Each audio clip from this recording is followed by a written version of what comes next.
Allah Akbar. It's a new day. It's a great day in New York City. Mamdani is here, the caliphate, the Islamic takeover. They wanted to build a mosque on ground zero. They finally won. The terrorists have finally won. It took 20 years, 25 years, but the terrorists have got their revenge. And so New York's about to become Islamic communist. Isn't that great? Isn't that fun? So yeah, I just, here I am out in the city, the Upper West Side. Voted overwhelmingly for Mamdani.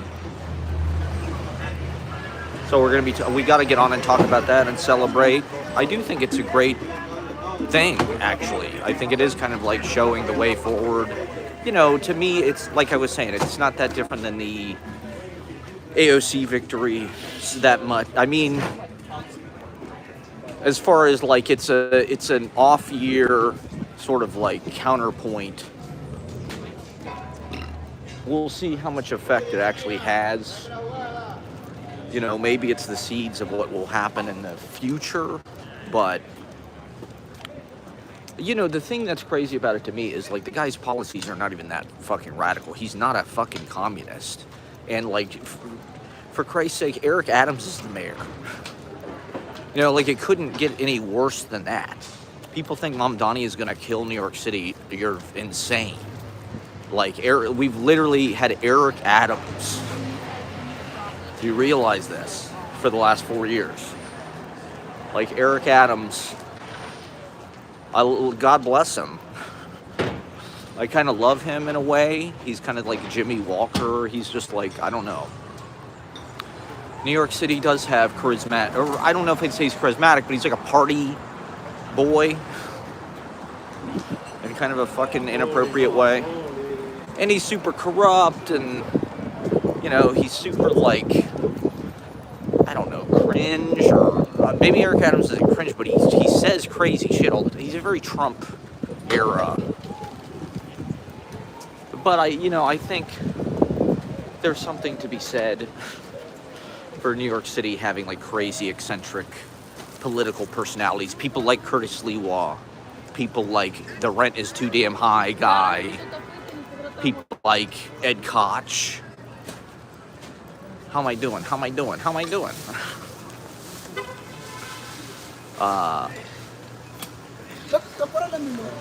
And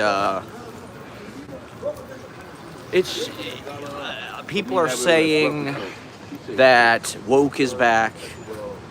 And I think what's nice about Mamdani is like, he is woke, you might say. But he doesn't really lead with that. It's not all about that. He doesn't lead with his fucking pronouns. And his campaign was not exclusionary. He's very open to listening, and he's trying to ingratiate people that disagree with him. He's trying to listen. They're all, right? He said this during the campaign.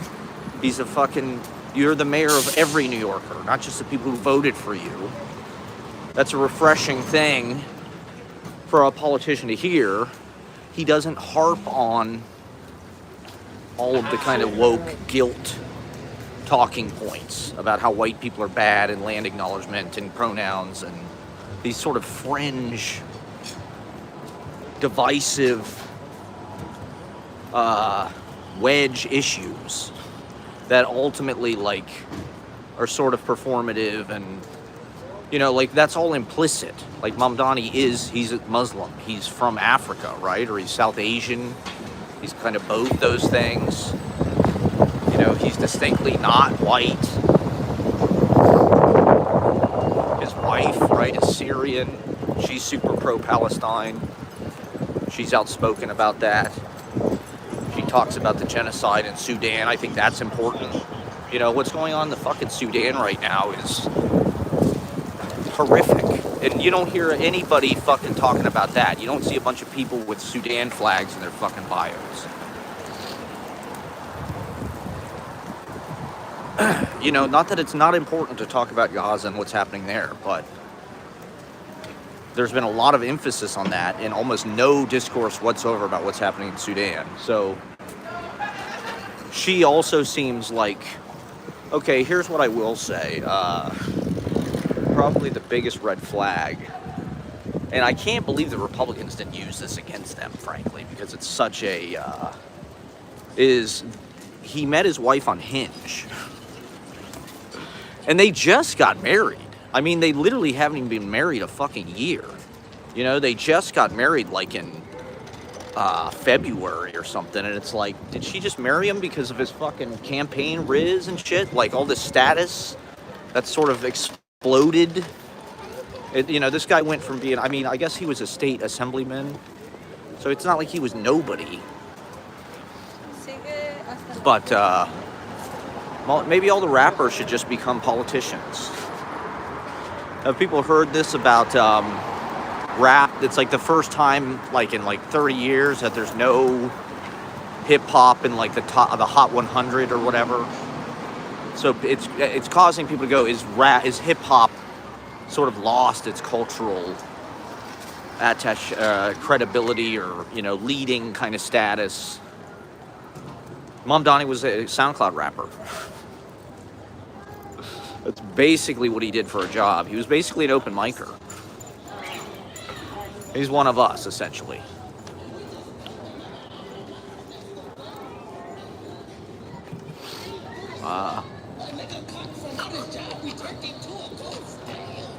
What's going on? My fucking face and everything.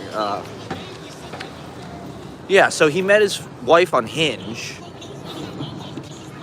which, frankly, I don't think Hinge is real. I don't think Hinge, if you meet somebody on Hinge, that's not a real relationship. That doesn't count. It's not good. Hinge is not designed to, like, match people together. Hinge is like everything now. Everything has become like an online casino. Everything is fucking online gambling. Everything has, on the phone, has, like, the logic and the gimmick and the gamification of, like, a slot machine, basically. It's like, pull the fucking lever. Maybe you'll get a hit of dopamine, maybe not. Just keep keep opening. You know, how many pickups can you get a day on your fucking phone? Keep opening the apps, you know, maybe, bam, you'll hit the fucking jackpot every 8th time you refresh. So you gotta keep, you know, it's indicative to me of like these online gambling platforms and shit, where it's like, you know, right, like this is part of the male loneliness epidemic. All these guys are just fucking gambling on the internet, on their phones. And there was an interesting TikTok thing about OkCupid, right? I'm old enough to remember OkCupid. And the thing about OkCupid was, you know, I've often wondered about this. Like, when I first moved to New York, OkCupid was like the dating website. It wasn't an app. There were no apps. It was still like a website. And you had a profile and you answered some questions. You put some pictures up. But then there were like these surveys and shit you could take. And to be honest, I did a lot better on OkCupid. I had a number of people that I met with on OkCupid that I'm like, that like went someplace. And I have never had that on Tinder. I've been on dozens, and so I'm always like, I've been on dozens and dozens of Tinder dates, Hinge dates. I never had the same like chemistry connection with people on those apps. It was always sort of like, go out with somebody on one date, it goes nowhere, and then you just start over. You keep fucking swiping. And so, you know, I've often wondered this myself, like, why the fuck was it easier in 2010, 11, 12, you know, when I first moved to New York, going on fucking OkCupid dates, and then basically everything post 2015, post Tinder, has been more, you know, and this dating culture just gets more and more kind of incendiary and desperate and hope, you know, it's like, It's one of the things about OkCupid is you take all these fucking quizzes and shit about, I don't know, your personality or something. And so you could see when you looked at somebody's profile how much of a match you were, right? It was like, oh, I'm a 92% match with this person. It wasn't like you had to swipe and get a match in order to message somebody. You could just message whoever you wanted. And I don't think Hinge or Tinder has that component. I don't think there is like a, it's like you put some pictures. It's designed, I guess, to be like sort of the streamlined like pictures, and then just like you put witty answers to fucking questions and shit. There's no like personality quiz. There's no like fucking analytics about, hey, let's try to match like people that, I mean, I haven't been on in a few fucking years, so I don't really know what's going on, but like, as far as I can remember, you were never matched with somebody based on, the only reason I'm talking about this is because of Mamdani. He met his wife on this, okay? I'm not talking about this because like, I mean, it is a bigger issue, the sort of dating crisis, that's going on. And I think this is a big part of it. These apps, clearly, and so, the idea with Hinge and Tinder is like you have to match with somebody before you can send a message. And so I think that, that was an innovative feature that like, I think particularly women wanted, because they didn't just want to get inundated with all these fucking random guys. Any guy could just send them a message. So now they got to deal with cutting through, qualifying, narrowing it down. Whereas like, Hinge and Tinder, it's like you only get messages from guys that you approve of. Which in theory sounds like, okay, this is, better for the client or whatever, the customer. It's, it narrows things down faster. I think with, that's the difference between the genders. With women, it's all about narrowing it down. With men, it's just about getting anybody to like you. And so it's like, I think for men, they've become a lot more feeling shitty and desperate, because it's like, oh, I didn't get any matches. I can't even message anybody because I literally get 0 matches. I'm such a freak. I'm so ugly. I'm a short king. I don't remember discourse about short king on OkCupid. That term really only, I only really heard the term short king like post-pandemic, really. That was not really like everybody's favorite slur. And so, these swipe apps they're not designed to make you happy and satisfied and they're designed to keep you on the app. Just like a fucking casino, just like a fucking slot machine. They want you to keep swiping. They want you to keep going on dates. And in places like New York, it's just like, goddamn, there's just so many fucking people here that it's like you could swipe forever, literally.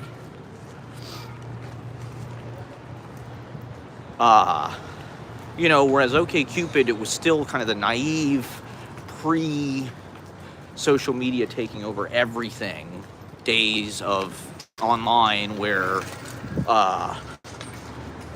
foolish, naive designers and the CEOs and shit were like, hey, let's make something that works. Let's try to design OkCupid to like actually help people. Help people, match with somebody they're going to be compatible with. Whereas, fucking the swipe apps, it's there's no, as far as I know, there's no like AI or fucking data, or there's no strategy on their part to like help you find somebody that you're actually going to like. It's just, oh, this guy's 6'2", he's got this job, look at his pics, he's on vacation, he's on a boat, whatever. So that's how, supposedly, that's how Mamdani met his wife on Hinge. And I saw a TikTok. Somebody said their conspiracy theories that Mamdani is lying about the fact that they met on Hinge. They actually met on Raya. But he wants to seem more proletariat. The Hinge is for the proletariat. Whereas Raya is like, for the elite. For the 1%. For the sexual 1%. Which kind of makes sense in a way. I mean, he is like son of movie director, son of professor. He's a state fucking assemblyman. Like, he's just on fucking Hinge. Like, I doubt it. And she is also, she's pretty, she's pretty hot, I gotta say. Good for him. But she reminds me of, like, everybody I know in Brooklyn. Everybody who's, like, a scene art kid in Brooklyn looks like fucking, what's her name? I don't even know her name. Mamdani's wife. Just like her job, her style, her vibe. It's like, did she go to Bard or Pratt? It feels that way. It totally feels like she's like in her elite, And so it's a Hinge success story. If I was fucking Hinge, I would be putting that in my fucking ad campaigns immediately. Keep swiping. You could marry the next fucking mayor of New York, the next fucking Che Guevara, fucking.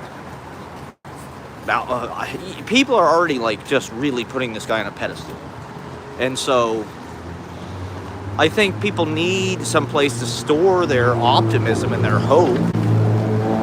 But it's also just like, to me, it's just another indicator in a certain way of just like how fickle and dumb the fucking public is, where they're like,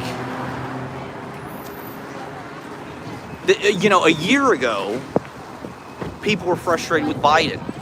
And they're just like, we don't want this anymore. Eggs are too high. The cost of everything's too high. We want something different. Put Trump back. And Trump's kind of funny. He's doing his little dance. That's new. He's at McDonald's. That's funny. Let's get him back in. He'll fix everything. And then, now, 1 year on, people see what a fucking disaster and bad idea that was. And so they're like, oh my God, we need this guy. We need to go as hard. There's a female governor in Virginia. The election was like pretty much a big Democrat win, I would say, last night. Which, if you remember 2017, 2018, it was the same thing. It was like, that's when there was the first trans fucking person won some kind of job, Congress job. There were hopeful stories. The Dems came back in the midterms in 2018. It's so frustrating how predictable the sloshing back and forth between left and right has become. People elect one party, then they go, this sucks, we want these other people, this person's gonna save us. They elect them, oh, this sucks, we want these other people. We want the opposite.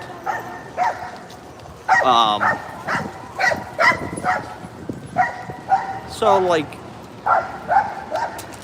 I think it's an indication that, like, yeah, the Democratic Party, the narrative is correct. That, like, the way that, Cuomo basically ran as a fucking Republican. He was, like, endorsed by Woody Allen and fucking Bloomberg. Trump, didn't Trump endorse Cuomo?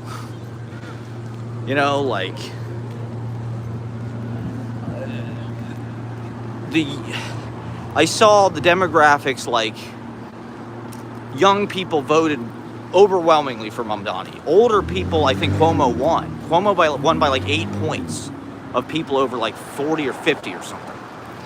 Whereas like Mamdani, I think won young people by like, 20% or something. It's like, that's the transplant vote, and that's young people who have been given a path to something that feels positive, feels rebellious. Like, youth energy is like, fuck the establishment. Fuck the old. We want the opposite of what the old people want. And Trump kind of has that vibe where he's like, it's sort of like a fuck you to the system. And that's why probably a lot of these Gen Z guys voted for him, because it was their own. Whereas like the Democrats are looked on as the establishment, like Cuomo, fucking Dick Cheney died, right? And Kamala's like tweeting like, oh, very sorry to hear about this. It's like, it's fucking Dick Cheney. Fuck him. It's mystifying. I can't tell you how many times during the fucking campaign people brought up, well, Liz Cheney had fucking endorsed Kamala.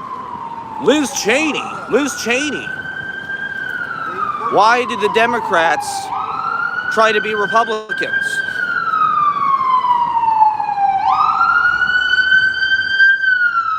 Why have the Democrats become Republicans?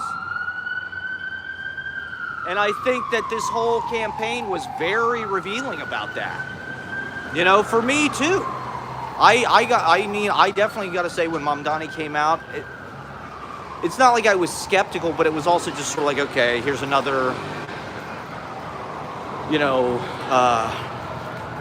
primary, basically. It's somebody getting primary, right? Which is where a leftist candidate comes in and swoops the fucking seat right out from Chuck Schumer or whoever it is.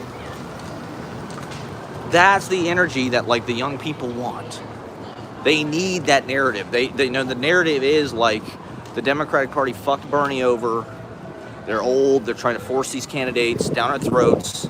These corporate Democrats, people like Cuomo, people like fucking Kamala, Hillary, and we're young people. We'd rather vote for Trump.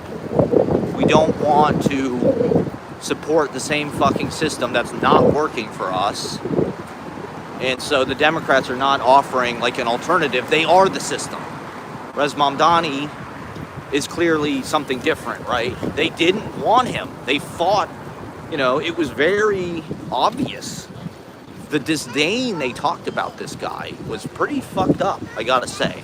The way that Andrew Cuomo would talk about mamdani, there's a lot of racism. There's a lot of fucking racism in that. Well, God forbid there's another 9/11. You think mamdani can handle it? It's like, I don't think he'd be worse than fucking Eric Adams. He wouldn't be worse than de Blasio. You know, like, people act like he's, like, mamdani just got elected fucking president or something. And, like, don't get me wrong, mayor of New York is an important job, but, like, let's not kid ourselves. Like, there's been plenty of fucking weirdos. De Blasio was the mayor for 8 years. Like, people didn't even give a shit, hardly. He was you know, he wasn't great, but it's like, New York's New York. Like, the idea that fucking, you know, Eric, the idea that rich people are gonna leave because of this, I think is a good thing. You know, if finally people have gotten the fucking message, if this is what it takes to get people the message that, like, it's the affordability stupid. No one can afford anything. Thank God mamdani, like, stayed completely focused on that. It wasn't some kind of, like, focus group shit. He just understood, like, hey, this is the big fucking problem in our lives. No one can afford to live. And so he spoke to that. Here are dude, for one, the bus thing. I take the bus about once a week or something. And it sucks that you have to pay for it. The other night, the guy didn't even charge me. I went on, he was just like, go. Dude, make the subway free. Fuck yeah. I love that. That will change my life. Like, if you live in Manhattan, take the goddamn bus. The subway's okay. You know, it's great, but, like, the bus can be really nice and magical. And if it's going to be free, it's like that is a fucking improvement. The idea that it's going to, like, bankrupt the city with socialism is absurd, and everybody fucking knows it. I think, you know, the Democrats, the narrative has been exposed. This election has exposed it. They tried to shut this guy down because he wanted to tax rich people. He wanted to raise corporate tax by 2%. That's like nothing. You know, he wants it to match like New Jersey level or whatever. It's like, that's very reasonable. It's not like some radical, like he said it himself, like Bloomberg is spending more money than he would in taxes. Like, it just makes no fucking sense that these politicians like can't, you know, the billionaires are so fucking greedy. And just speaking for me personally, you know, the whole time I've lived in New York, it's been a city for rich people. Like, that is expressly what it has been. That was the brand, right? Giuliani cleaned it up, and then Bloomberg came in, who was a billionaire finance guy himself, and he was explicit about this. You know, he literally said he wanted to make New York a luxury brand, so rich people from all over the world would come here and spend money. And that's what it is. Like, that's what I've seen the whole time. It's frustrating to me as a working class person, just trying to fucking, you know, climb my way up through like hard work and luck and elbow grease, and try to make, you know, it's like you're surrounded by people who were born on fucking third base, or, you know, like born a home run. Like, this city is full of the richest. There's more billionaires in New York than anywhere in the world. I don't think they're gonna move. They are not gonna move. They're full of shit. It's just a right-wing talking point for them to just like. The thing is, it's not even gonna change their lives that much. You know, if there was a 2%, you know, increase to their taxes, it really wouldn't even affect their lifestyle like at all. Whereas, like, for the rest of us, it's like the whole fucking city could take the bus for free. Like, that is phenomenal. And if these cocksuckers move away, then good. Good riddance. Get the fuck out of here. Let's have a fucking city for, like, regular people again. You know, I just think it's bad for the country. It's bad for the culture. It's bad for the world. It's bad for New York. It has to be this engine of social mobility, and it has to be like a dream machine. That is the whole fucking point, is like, you come here as a nobody, and if you have something, you make it. And that's just not how it's been for the last 20 fucking years or whatever. It's literally just Nepo babies, children of famous people, finance criminals, you know, people going out to fancy dinners, people Ubering everywhere, taking Uber X, taking the Blade, influencers, and the city is worse off because of it, right? Like, it's become this kind of corporate, homogenized, suburban. It's not the kind of exciting cultural center. And like, where's the CBGB today? Where is the fucking, like, scene? I mean, everybody's talking about this band Geese. Do people know this? Cameron Winter? What is that the guy's name? I don't know what kind of fucking money they're, you know, pumping into, like, trying to make Geese happen. I don't think they're horrible. Like, they're okay. But I don't hear Geese and I'm like, wow, this is Radiohead. Like, they're sort of like if Bill Callahan was trying to be Radiohead. Like, their songs are not that interesting. The lyrics are not that great. They're okay. You know, I don't hear that shit and go, whoa, this is fucking Leonard Cohen. It's okay. It's just the landscape of everything sucks so bad that people hear it and they're like, oh my God, this is the best band of the millennium. They're the best band of the century. It's like, they're not that fucking good, okay? They're okay. It's just every other goddamn thing is just shit. And, you know, part of that is because it's all fucking Nepo babies. It's not people with actual talent. People with actual talent are too busy, like, doing DoorDash or something. Or they just stayed wherever they're from. They're probably fucking, like, live streaming or making TikTok videos in their house in fucking, you know, the middle of the country.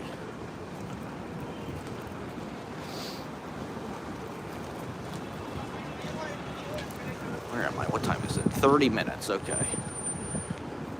And so, yeah, the idea that New York could become affordable, like, I'll believe it when I see it. I don't really think that that's going to happen.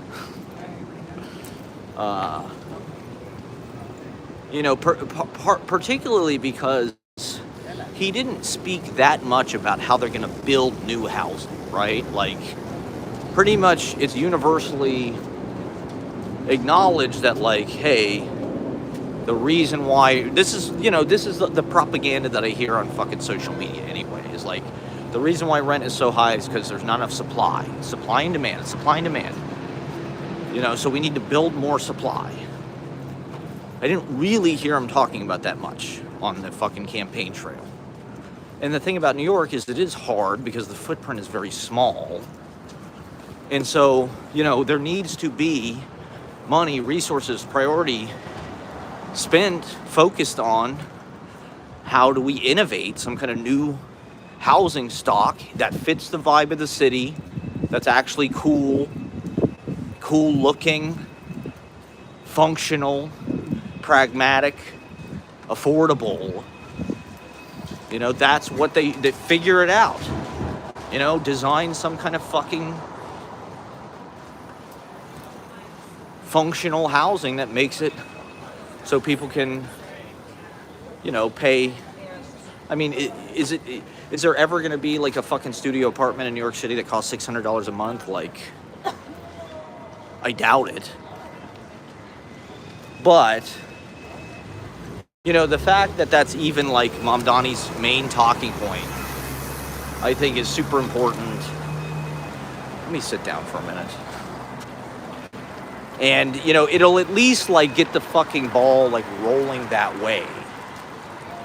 Like, his main thing is the rent freeze or whatever,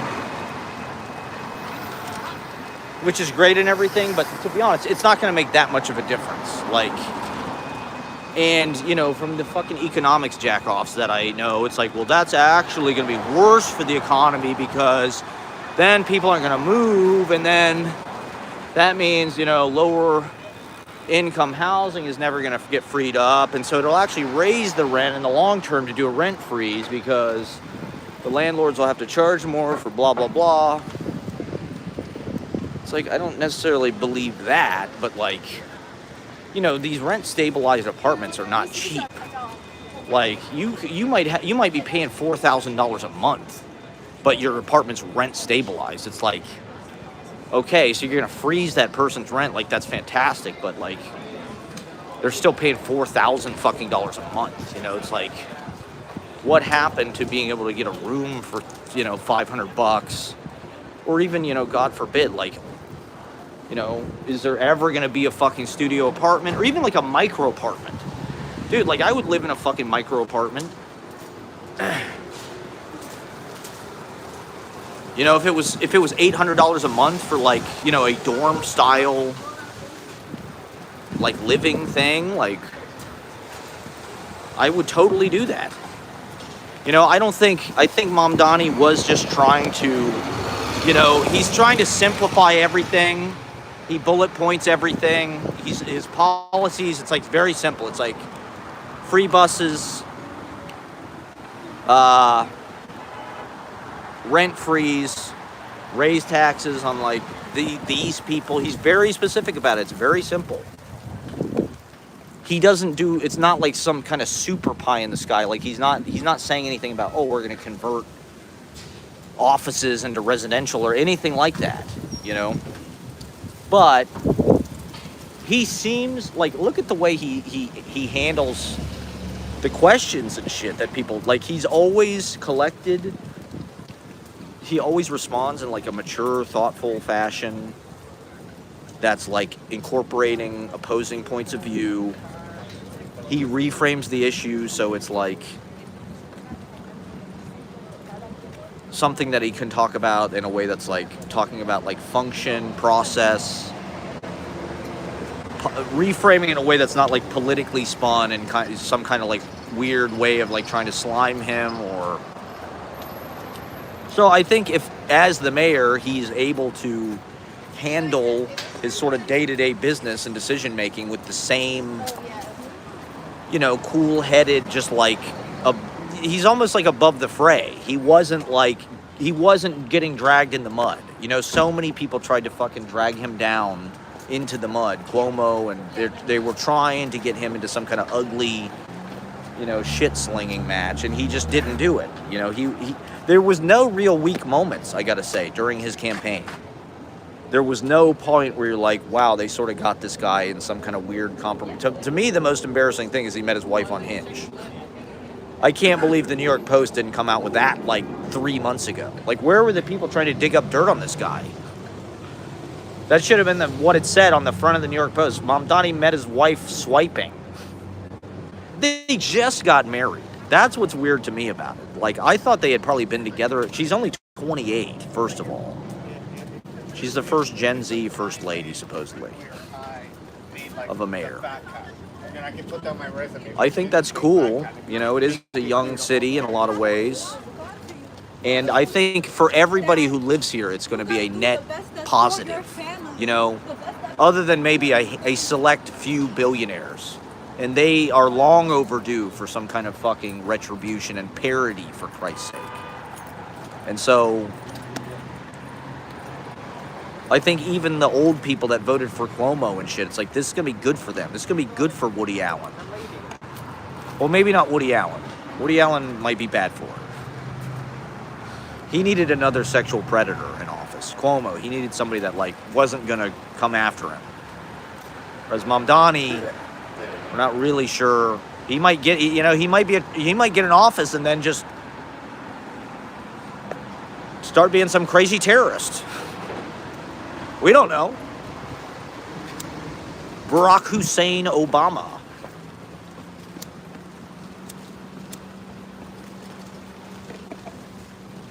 So we're celebrating. This is our victory lap fucking live stream, everybody, if you're just tuning in. We're unpacking the Mamdani victory. I mean, I'm a little hesitant to act like it's, some kind of major... Maybe it is. I feel like it could be like the seed of some kind of future, maybe by 2040 or something, 2030, after we get in another world war and America has to blow itself up, then maybe, the Mamdani thing will be an example for okay, this, finally we're going to do this. Finally, we're going to tax the billionaires and try to make things affordable for working New Yorkers. I mean, do his policies apply to transplants? He talks about he wants it to be affordable in New York. Does that mean for people who want to move here? Or does that mean, he says he wants to make it affordable for New Yorkers. Okay, but who is that? That's the people who already live here, because it's if it's going to make New York City even more appealing and more in demand, how are they going to keep the prices down? How will they keep it affordable? That's one of the reasons why all these fucking billionaires and shit live here right now. Because it's this playground for where the food and the dating scene and the culture and the buzz, it's just it's all here. This is the center of the kind of English-speaking world, more or less. Maybe not the whole world like it was, but by making New York affordable, that's probably even going to make it more desirable. And so it's how are they going to square those things? How are they going to make it more affordable and still something that people can move here and actually get an entry point and actually sort of climb the ladder? I think that's good. He is sort of an elite person. He is sort of a Nepo baby-ish. So, but, if his policies are for everybody, or for poor people, for working people, I think that who cares? Who cares, what his background is? If that's the world that we live in, this guy's well-educated, he went to fucking private school on the Upper West Side. His dad was a Columbia professor, if he's able to actually, make the rubber meet the road with his policies, I think that's the thing that remains to be seen. There's going to be a lot of opposition. There's going to be a lot of people trying to gum up the, and things that he's trying to do, like raise taxes on rich people. I don't even think he can do that. There's certain campaign promises that he's made that literally, like, he can't even do. It's like you need the governor, like making the buses free. I'm not sure that he even has power to fucking do that. So, I do think his campaign was a little bit like, he hasn't really actually been tested or anything. And so, yeah, there is some, if, that's a fair, criticism to make. But I also think, like, hey, let's give it a fucking shot. Why the hell not? This guy really, if he's able to, like, execute on these ideas, I think that it's going to help society. Everyone will have a better quality of life. Everybody will be healthier, happier. Like, we won't be in just, like, this misery, divisive, like, polarized factory of, like, pain for anybody who's not a fucking billionaire. It really does feel like, particularly in the Trump sort of like neo-Gilded Age reprise, it does feel like there is a bunch of rich people who, like, want to torture us and want to kill us. And that's, like, real fucking bad. And the Democrats, it's hard to argue that they're not sort of like, they're not listening. I mean, I don't necessarily think there could be, like, mamdanis across America. Like, I think it does take, like, New York is at if you look at who he really is reflective and indicative of a big constituency in this city. Transplant, well-educated, art fucking hoes. I saw, I think Andrew Callahan, Channel 5, was saying he doesn't like New York. He had this thing on his thing, because he's been covering the mamdani thing, and he's like, he said something about how Brooklyn has become a settler colony for people with arts degrees. It's like, yeah, actually that is true. Crown Heights, Bed-Stuy, the gentrification, transplant, it's like they are colonizing these neighborhoods that are traditionally black, traditionally immigrant communities, low income, and it's a bunch of fucking people with, like, Mamdani's wife, and like him. I mean, he sort of really likes to harp that he lives in Astoria, and he loves talking about all the fucking restaurants he goes to, his halal and his shawarma and all this shit. And, like, that's cool and everything, but, like, that dude is not, like, Mr. Astoria. He's just another fucking transplant. Like, I think he grew up on the Upper West Side in, like, some kind of private Columbia housing and shit. Like, he's not exactly one of, like, the proletariat, but he is, like, one of these he's a fucking SoundCloud rapper. He is a white-collar, email job, transplant, rich kid, sort of. Like, that's what the city is full of. He's an influencer, right? Like, he's fucking... The reason why he was able to win is because all these fucking TikTok videos and shit. He's on fucking Subway takes. And he knows how to, make fucking content. The Democratic Party, like, did you see Cuomo's content? It's like, Jesus Christ. The Democratic Party's like, how do we do this? We'll do AI. We'll do some kind of AI ad. That's, like, useful.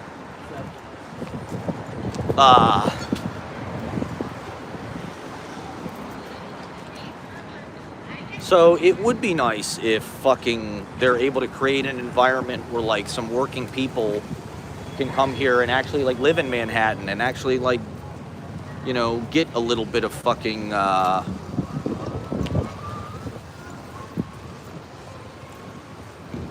little something for themselves, which it hasn't been for 15 or 20 years. Like, I would say particularly the last 10, it's kind of accelerated. The West Village in particular, like, if you look at the West Village, like, 15 years ago, it was still kind of funky. It was still kind of sleepy.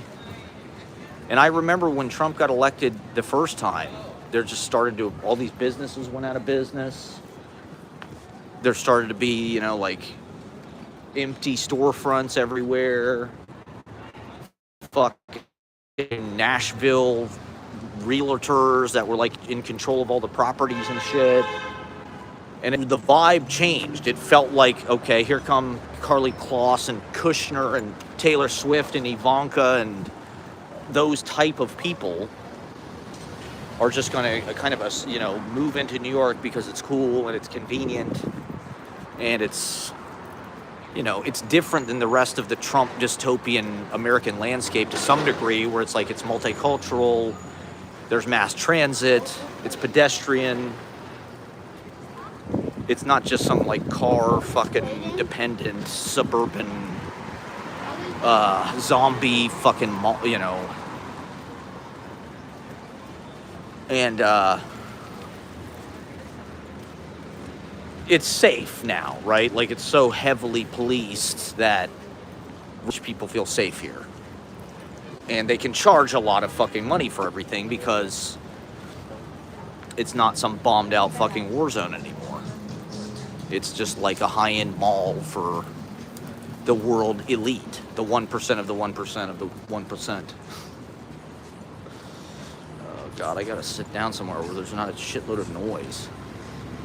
My fucking tripod broke, so I've only got 2 goddamn legs on my iPhone tripod. So I'm trying to find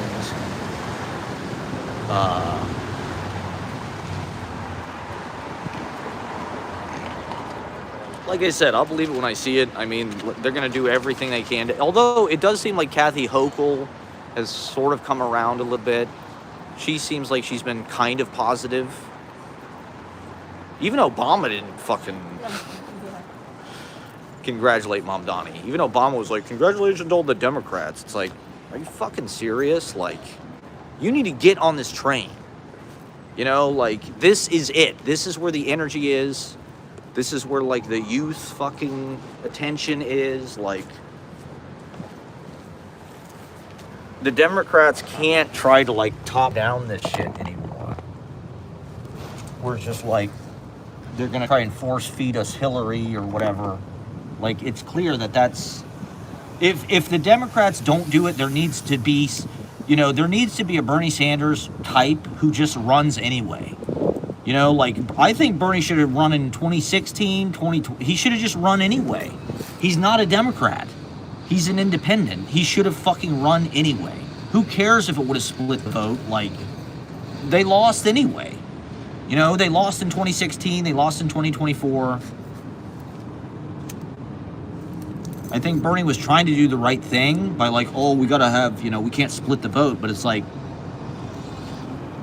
somebody needs to do to the Democrats what Trump did to the Republicans, where he just took over and sort of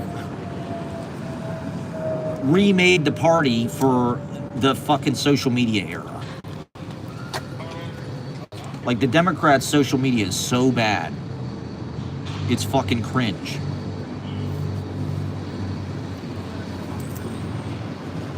What was some other shit I wanted to talk about? We will get back into the mamdani stuff because it's right now, right here, right now. But I watched The Godfather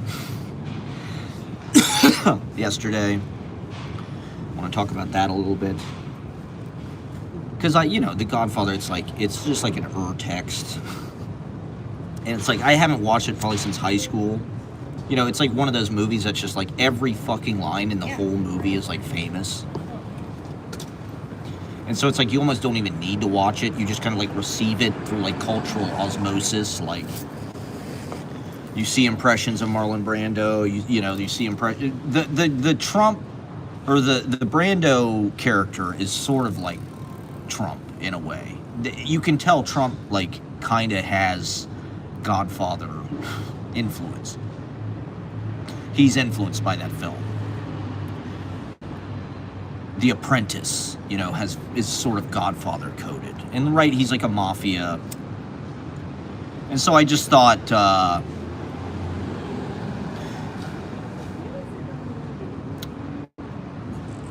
David Mamet said it's the greatest American film. And it might be. You know, the thing about The Godfather is that even though it is sort of just like a populist story, and it like is something everybody can relate to in some weird way, it's also like I wouldn't necessarily go so far as to say it's an art film, but it is art. And there's a lot of things in it that are just like aesthetically like very high, you know, like I just think they do everything in The Godfather like as good as you can do it. The writing, the music, the acting, the cinematography is incredible. Like the some of those shots in The Godfather, like those shots of the Statue of Liberty and the fields of the Meadowlands or whatever the hell that is. Like there's a poetry to The Godfather that like that's really what makes it work. That whole Brando death scene where he's in the fucking it's like that's one of the most poetic things ever in a movie ever. It's just like that scene. Coppola really understands how to like theatricalize like text and like intellectual ideas. He understands how to like distill it down to like, but also like the way the wind is going through that canopy at the, you know, he pulls into this master shot at the very end of the scene. The kid's still running around with the little, and then the wind is going through the trees and the billowy. It's like he's putting poetry in something that's like genre kind of mass. But I mean, it is a compelling, like if you look at The Godfather, like it's a story about America, right? It's a metaphor for America. You can see that. You know, Brando is sort of this old world, small business, mom and pop, gangster. You know, there's a reason why he's the boss, you know, because he does see everybody's motivations and he handles things in kind of like an old world, like high-minded way. Whereas like, Michael comes in, he's been shaped. I really think World War II is like this kind of, that's the amazing thing about The Godfather. There's a lot of it is just like implicit in the background. Like it's sort of a critique of like corporate America and like big business after World War II. How the United States went from being like this small village, you know, little Italy to like being, you know, Corleone wants to go totally legitimate and the drugs come in and it's like that change has come, you know, like Vito does not want to sell heroin, but it's just like that's the way it is. It's like they either have to do it or get out. Like they mention the church, you know, the reason why the mafia does what it does, sells booze, women, vice, gambling, because that's the shit that the church is like, you can't have this stuff. The Catholic Church, you know, which is another thing that kind of, you know, the themes of the movie, like I think that's something that's so simple, but that it just amplifies that message, you know, like it's about family, really. You know, The Godfather is like, everybody can relate to this fucking movie. At least men. Maybe it's more of like a guy movie. As we're watching, I'm like, Ashley wasn't even watching it. She wasn't even paying attention. And I'm like, maybe, do women like The Godfather? Like, probably not. Like, there's really not very many female characters. They're kind of relegated to the background. There's Connie, there's the wives, there's Kay, and there's Apollonia, Pacino's side piece. But, you know, I think Michael Corleone, he kind of says it himself, right? Like about who's being naive, Kay. Like senators and, you know, congressmen don't kill people. Like he was in World War II. He was in the fucking Marines. Like Michael has probably killed a few people already, at least. You know, I think the stuff that he does where he kills McCluskey and he kills, you know, he orders the fucking, you know, basically like the whacking of all of the other bosses. That's some cold-hearted shit. But it's just business, right? That's sort of the thing the characters constantly, don't ask me about my business, Kay. It's just business. That's American corporate you know, that's American corporate strategy. is like, hey, if you got to kill people to make money, like, you will kill them all. Kill Buzzini, kill Tatalia. And he does. It's like, this guy was in WWII. He probably killed a fucking, you know, a bunch of people. And so him killing a few other fucking, you know, mafia leaders or whatever is like no big deal at all. I mean, I do think the nature of the killing, right, like, that's the whole point of The Godfather, is like sort of the transformation of that character, the Michael character. It's sort of like Star Wars, where like you think it's about Luke Skywalker, you think it's about Brando, but it's really, the whole thing is about Michael. You know, Brando's kind of just like, I think that's one of the things that is pioneering about it too, though, is it's, you know, you can see a lot of this long-form television in The Godfather. Like, The Sopranos, you know, it's kind of obvious that The Sopranos rips off Goodfellas. It's got a lot of the same actors, but like, I'd say it rips off The Godfather, like, even more. You can trace kind of the whole family, mafia, a lot of the cinematography, a lot of the aesthetic of The Sopranos. You know, the sepia. The Godfather is like this kind of sepia, and it's like, I wonder why they made that choice. It's such a good choice, and that's one of the things that makes The Godfather like visually like a painting. The chiaroscuro, it fits the subject matter, this Italian, you know, Renaissance almost. It's almost like some kind of master painter, you know, Michelangelo or some shit. So it's like, I think Coppola, like, he makes materials, basically, like, I was in this directing class in college, directing 310 with Jimmy Bohr, and they taught us to break down, like, play analysis, right, as a director, because I really think The Godfather is like, it's an act of reading as much as anything. Like, Coppola was really just taking this text and reading it into something that was like digestible as a movie. Like, and so the director's job really is like play analysis. And so one of the things they told you to do as a director is like, just make a list of like all the themes.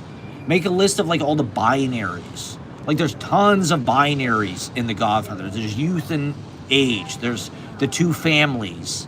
There's Italy and America. There's, you know, and even the movies are kind of like that, where it's like Godfather 2 and Godfather 1 are almost like mirrors of each other, you know? Like, there's that whole Sicily thing in the first movie where Michael goes to Corleone, Italy, and meets this woman and falls in love. And then in the second movie, there's De Niro going to Corleone. So it's like, he's almost just cannibalizing his own ideas and using that as a way to sort of fill out the form. And it really works. I mean, the structure of that movie and the way it uses that to exemplify its ideas about family, getting older, you know, the way that things change you in life. You know, it's almost like fate that night that Michael goes to the hospital, right, to visit his dad, and he finds out that they made all the guards leave. And so he has to kind of like step in. That's like just an accident. And yet it changes the whole arc of that character. And, you know, life is like that. You know, I think that's one of the reasons why The Godfather, like, needs to be 3 hours long, and why it's an epic, and why it's almost like a fucking series, to be honest. Like, a lot of these fucking long-form shows are 6 episodes. That's a whole fucking season. It's like, well, The Godfather's 3 fucking hours. Like, there's a lot of story. There's generations, you know, there's Corleone dies, right? But then there's a baptism right after it. And the baptism is juxtaposed with all these murders. So it's like, there's tons of binaries in that, right? The child being introduced to this, like, religion, and yet they're killing people at the same fucking time. And, you know, it's just simple stuff, really, actually. But for some reason, I think that's why that movie is so accessible. And it's kind of a miraculous trick, because it's like, it's an art, you know, like, it's a masterpiece. It's probably, you know, like, there's been Sight and Sound polls where like The Godfather was like voted #2 movie ever made, and it's like you could say it's hard to argue against the cast. I mean, what is more irresistible than seeing Marlon Brando like make this sort of comeback after being this sort of weird in a bunch of bad movies in the 60s and sort of like a pain in the ass to work with, but yet everybody loves Marlon Brando and he's a fucking genius, and he's like, you know, he's a huge root of like American acting and American theater and film acting. It's like Brando is like the fucking tree of life, you know? And so it's just perfect for the storytelling, you know? And then you've got Pacino, who's never even fucking been in a movie hardly. And so it's sort of a, you know, and yet he went on to become, you know, one of the great actors of all time. Glengarry, obviously, and so it's, you know, Coppola had the intuitive kind of magic to feel that out and make it happen. And it just, I mean, it couldn't have come off any better. You know, The Godfather, I think, kind of changed the movie industry. It was the first, or one of the first, kind of like real, like blockbusters in a way. Another reason why I think it's so popular and accessible is because there's a lot of death. There's a lot of killing. I mean, The Godfather's extremely violent, but even in the killing, there's like poetry. Like Mo Green gets shot in the eye. You know, like what an interesting, you know, God is in the detail type shit. You know, all of the death, that whole, where Vito gets shot in the oranges, right? The oranges going out all over that street, and that overhead shot as he goes into the car, and Marlon Brando. It's just like every fucking scene is iconic, you know, and it's, you've seen it reiterated in pop culture to death. A man of Monopoly couldn't refuse. The other great, Brando is, the Vito Corleone is almost like Trump, where it's like, you can do a million different impressions. Everybody does sort of like that character is just like, you want to imitate his voice. There's something that's so charismatic about the whole, I massacred my boy, look how I massacred my boy. And, boy, they really did it. I mean, every fucking scene, every line. It's like Shakespeare in that way. It's like every fucking line is like in the popular lexicon. But, is it a guy movie? Is it... There's a lot of killing. You know, fucking, Luca Brasi, he gets the knife in the hand.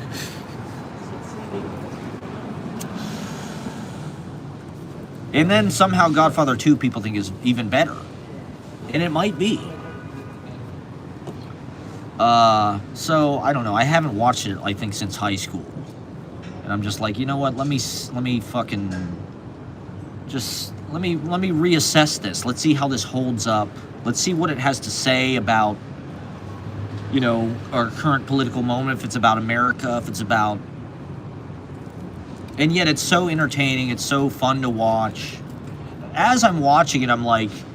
Why did they put this whole, like the whole thing where he goes to Sicily is almost like a movie within a movie. It's like a dream.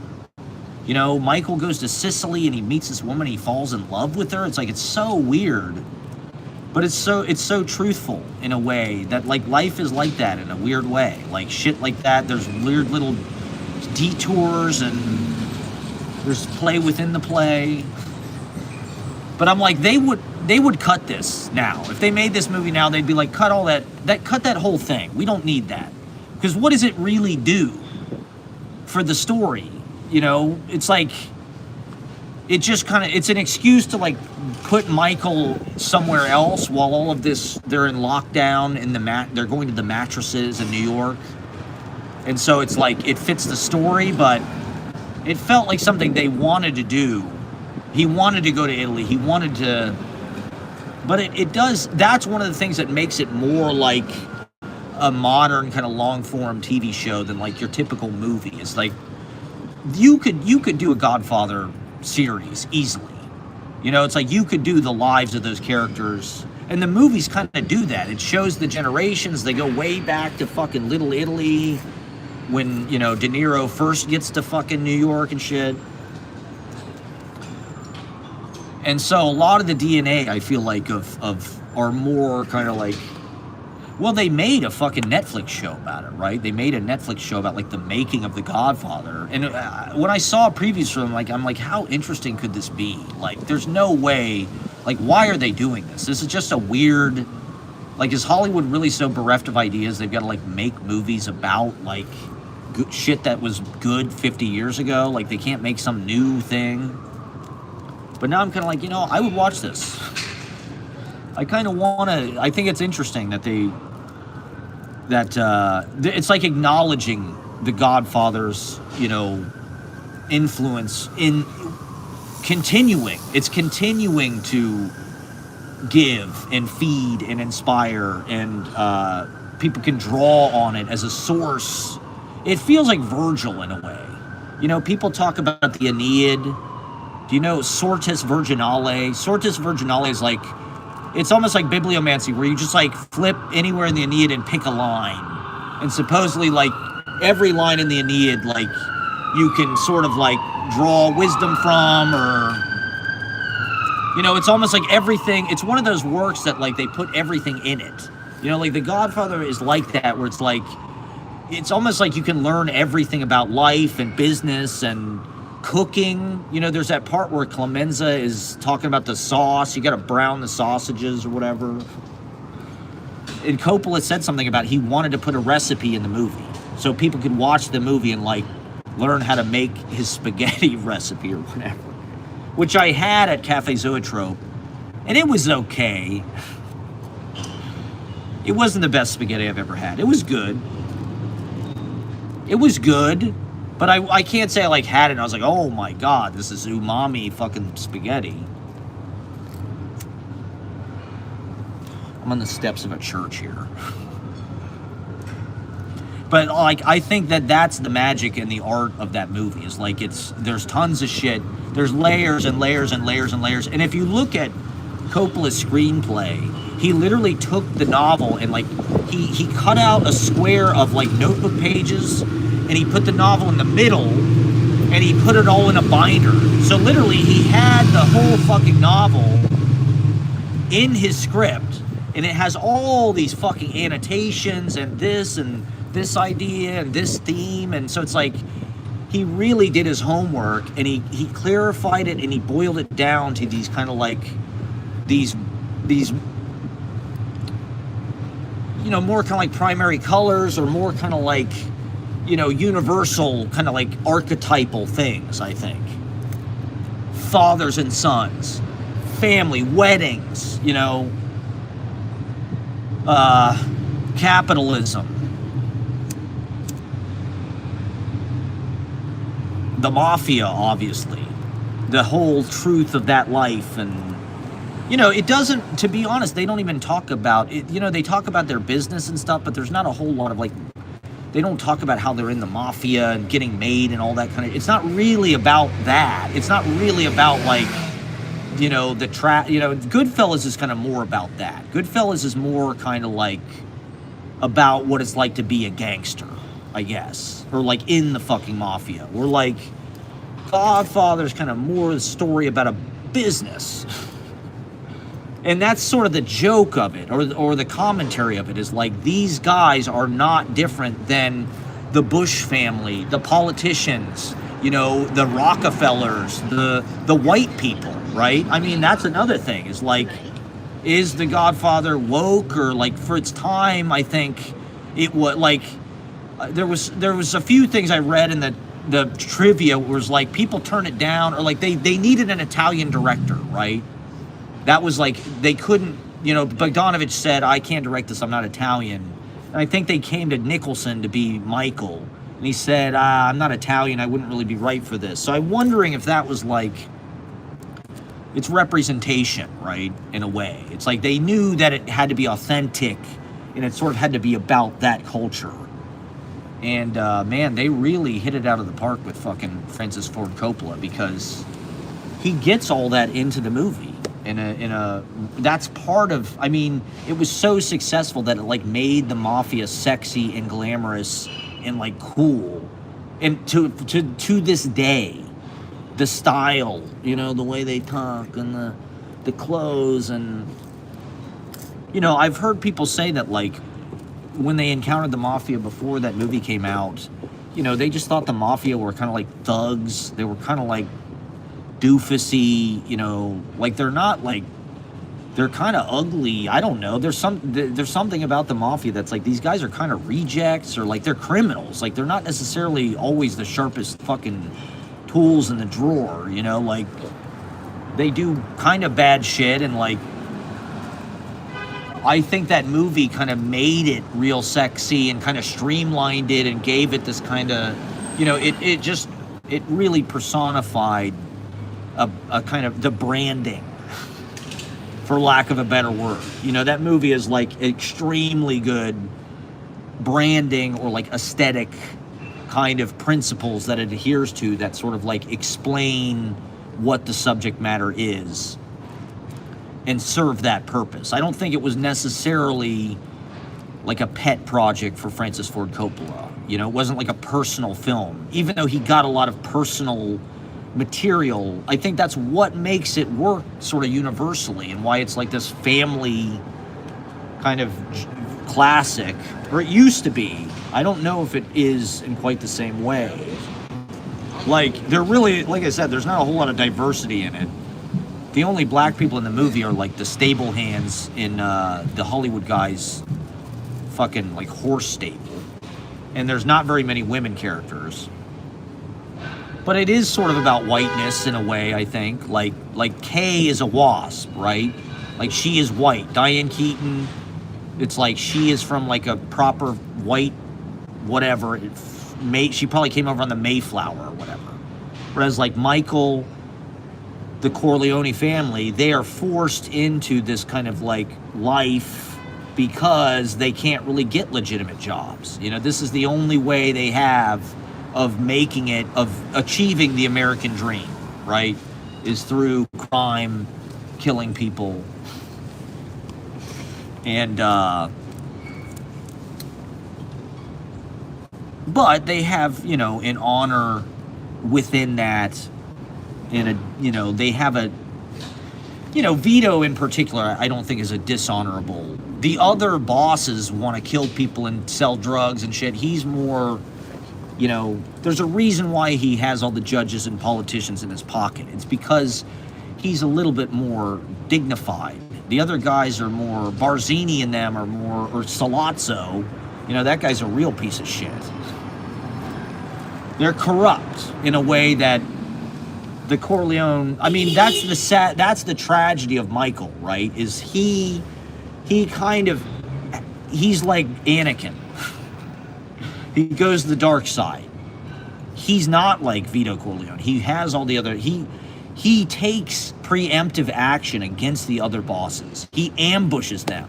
He's not like cool on his heels and it's like, well, we'll see how it goes with Barzini. You know, he just kills all of them. It's like, that's different. That's not like, I mean, I'm not exactly sure the lore of Vito Corleone totally, but like, that's a ruthless fucking move. And that's what's one of the things that's fascinating. The character arc, right, of Michael Corleone is like so clear. He goes from being, that's not my business, that's my family, that's not me, Kay. I'm a decorated war hero. It was made during the Vietnam War, right?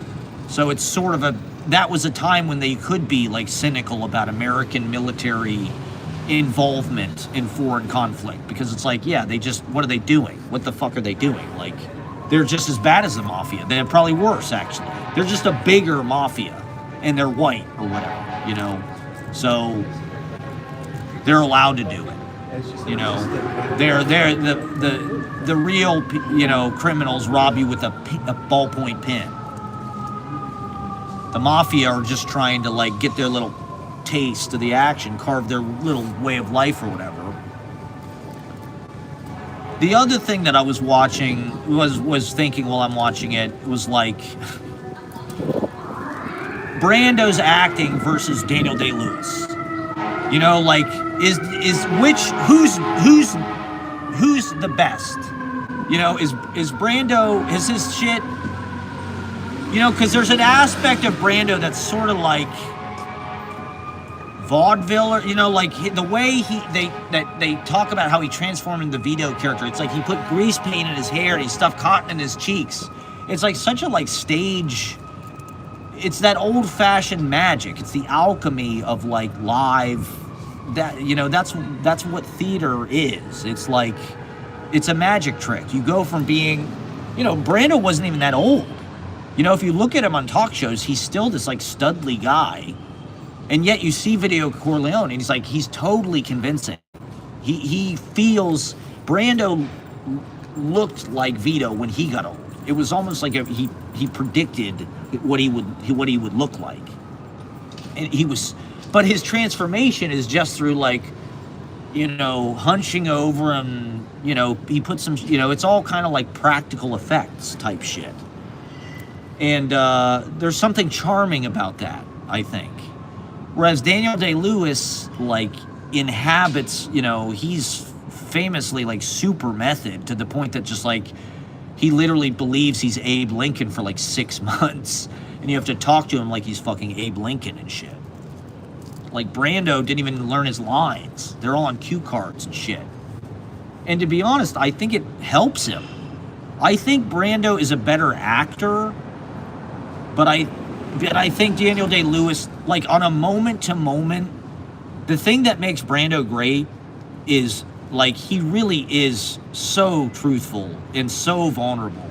And all of these colors and transformation, like, there's a scene where he's, like, telling Michael about, you gotta do this and this and this, and oh, yeah, I forgot, yeah, God, I told you that. You know, it's like he goes through all this different stuff, and you're just like, that is what acting is, okay? Like, moment to moment, like, his intonations are revealing themselves, and they are what dictate the melody of the line reading. Whereas, like, Daniel Day-Lewis, I don't know that he's, like, on a moment to moment basis, is it because he's, like, so truthful? Like, not really. You know, Daniel Day-Lewis is one of these actors that's just like, he's so compelling because he's so intense, and he does fully inhabit, like, this character to the point where it's like, it's a voice, and it's a, you know, it's a whole, a lot of his lines are super, like, memorable and shit, and, like, kind of, like, provocative, and, like, whoa, Jesus Christ, like, bastard in a basket and all this. Like, there's something that's, like, hilarious about it, because it's so, like, committed and so, like, sincere. Like, there's no, like, he is so fucking in the fucking scene. But it's like, I don't really feel like he's, you know, there's not, like, it's not, like, poetic. You know, I hate to say that, but, like, I don't really find Daniel Day-Lewis's acting, like, poetic. Like, he's a great actor, and he's, you know, he's definitely my favorite contemporary actor. And he's hilariously funny because he's profound, but, like, I don't really think he's, like, poetic on, like, a moment. Whereas, like, Brando, it's like everything the guy does is, like, fucking poetic. Like, he puts the fucking orange in his mouth, and the kid goes, ah! It's like, that is so fucking poetic. It's insane. You know, it's this sort of moment about, like, how the mafia is scary, but he's not, you know, the kid is scared. That fits in with the tenor of everything that's happening around it. People are getting killed. Like, there are these monsters. But it's like, it's a soft kind of, like, recapitulation of that. It's taking that and it's regurgitating out in this other moment, so it has a resonance, but it's different. It's just like that performance is full of things like that. The whole fucking, the cat, you know, he's got this fucking cat in the first scene. It's like, supposedly Brando just found this cat on the lot and he brought it into the fucking scene. It wasn't in the fucking script or anything. But it's like, that's the difference between the lightning bug and the lightning. You know, that's the difference between, like, talent and greatness. You know, I'm not saying, like, Daniel Day-Lewis is absolutely, like, the greatest actor, you know, probably alive, I would say at this point. But, like, it's not because, like, the truth of his reactions and stuff. Like, Brando is just able to get into real psychological insight in a way that just, like, but he's able to make it beautiful. And, you know, he was a product of New York bohemian, you know, he's one of us, basically. He, in the 40s, you know, Brando was, like, hooking up with James Baldwin and shit. Like, there's a reason why he fell in with Tennessee Williams. Supposedly Ashbury had slept with Marlon Brando. Like, Brando, like, ran in these, like, sort of avant-garde circles. Like, that's where his interest was. He was an artist on a level with those people. He was an intellectual on a level with those people. Like, he could discuss things with Tennessee Williams or fucking James Baldwin or whoever, and yet still be this raw hunk of just, like, man meat. Brando was 5'9", by the way. I do want to make... He wasn't 6'5", ladies. Brando was 5'9". So there's a lot of people that think Brando was, like, the hottest man ever when he was in his prime. He was 5'9", ladies. But that's when guys... I guess that was probably tall for back then. They hadn't put steroids in all the goddamn meat yet.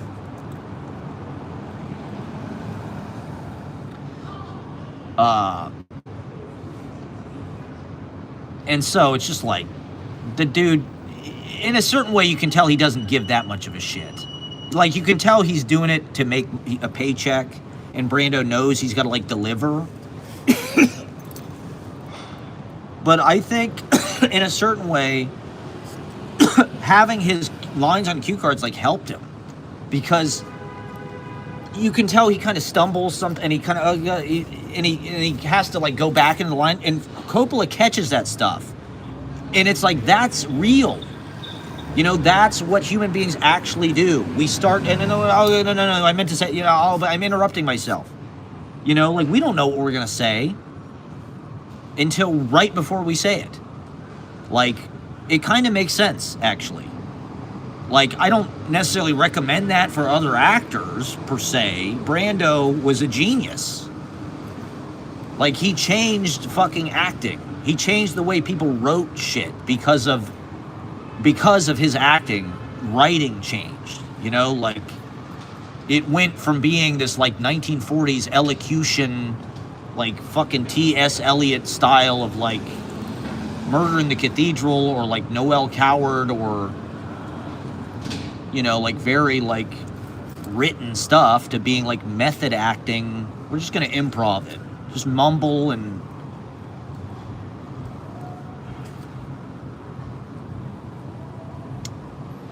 And, I mean, Al Pacino is unbelievable in that movie, too. Like, Al Pacino, like, the arc of that character is so clear, and it's all just here. It's all here.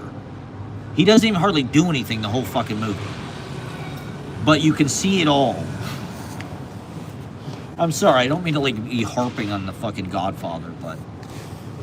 It just, I don't know, there was some... Shout out, there were some people at the open mic that, like, wanted to make a documentary, and this one filmmaker had worked with Coppola, had worked at Coppola's restaurant in San Francisco. Coppola's got this Cafe Zoetrope, right? He owns it, and it's a beautiful fucking building. I think that's super cool that, like, Coppola, like, lives in fucking San Francisco and shit, like, not Hollywood, like, but he's a, you know, like, The Godfather's a New York movie, too. And he's a New York artist in a lot of ways. Like, that, you can see his respect for theater and the acting sort of, like, family or something in New York with his casting of that movie. Getting Brando, getting Pacino, getting Robert Duvall, getting fucking James Caan, just Cazale, you know, like that. He's, and then the second movie, right, has got fucking Lee Strasberg in it. So it's like he's saying something about American acting as a form, and that's coming out of New York all of that studio, actor studio kind of energy, right? Hollywood is where they make money, but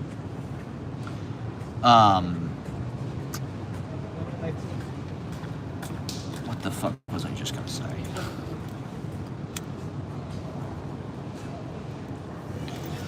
Oh yeah, so this filmmaker works at Cafe Zoetrope, and they said Francis Ford Coppola like comes in, is like super nice and shit, like talks to him, and he's like sort of like a mentor. And so I'm like, I don't know, that just I saw Francis Ford Coppola on the street last year, and I kind of had this weird, you know, I do admire him.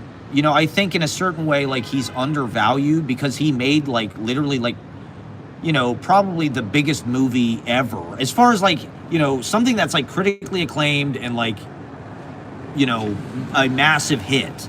It's like there's really not anything bigger than The Godfather, to be honest. Like, Citizen Kane, people think is kind of boring. You know, what the hell? What else would it be? Like, John Cassavetes movies are kind of like too esoteric. They're not really box office. You know, like most like, you know, Coppola feels like he's a world director like Fellini or Kurosawa or, you know, any of these lunatics. He's in that class. And yet, you know, he made this incredibly popular fucking movie. It's not like some esoteric, like obscure avant-garde film, even though it has aspects of that. You know, I think that's what makes it really work. It's like the cinematography in that movie is just like, it's so beautiful and iconic. I hate to use the word iconic, but it's like, it is. Like, there's every shot in that movie is like pretty fucking memorable. The compositions, like, it's not just like, hey, let's set up a fucking 2-shot and a master, and every shot practically is like a painting. There's enough shots that like are paintings. And like really weird like that fucking Statue of Liberty with the fucking swaying. It's like, where did they find that? It's so dreamlike. And to fit it in this story that's like very realistic.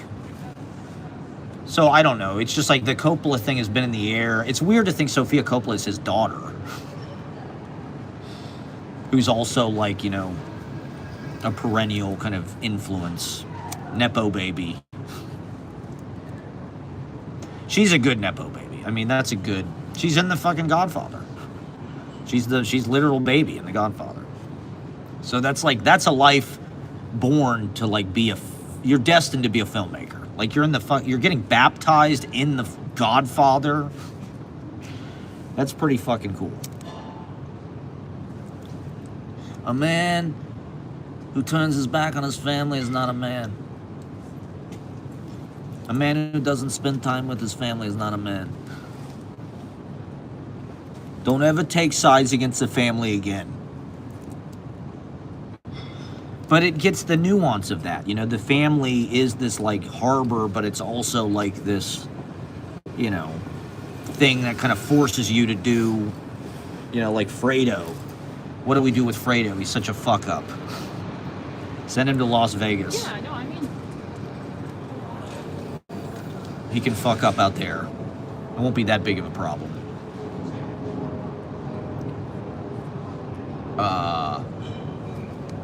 Yeah, so I don't know. It's sort of, in a certain way it is kind of like genre and just like, maybe it's a little too, like it really is just kind of like it's really just dressed up. It's got a lot of ornamentation, it's got a lot of style, but the story is kind of corny, I guess, in a way. It is kind of like a cornball. But they elevate it, you know? He elevates it to just like this operatic, I believe in America. You know, that's one thing I realized is like one of the reasons why Vito goes to The Undertaker, it's not just because Sonny, he wants him to fix him up and make him look nice. It's because this Undertaker can understand what he's going through in a way. The Undertaker at the beginning of the movie reveals, right, his daughter had been beaten by these guys who tried to rape her. And so, you know, he's asking Don Corleone to get revenge, right? Don Corleone won't kill the guys, though. He says that's not justice, right? So it's indicative early on, Don Corleone, he's not really like Michael. He's not just going to kill everybody. You know, he's like, that's not fair. You know, he's not a sadist. He's reasonable. He's the Godfather. He's reasonable. He's weighing it. He's like a king, right? Which is sort of really what it's about, I guess. CEO, boss. It's about being the fucking boss. It's about paying the cost to be the boss, right? What it takes to be the fucking boss. You gotta be a shithead like Michael. You gotta be ruthless. And,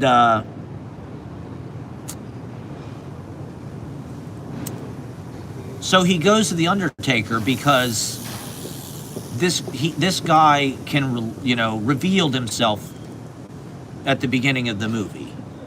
And so there is kind of an, you know, even though, yes, he is trying to get Sonny, you know,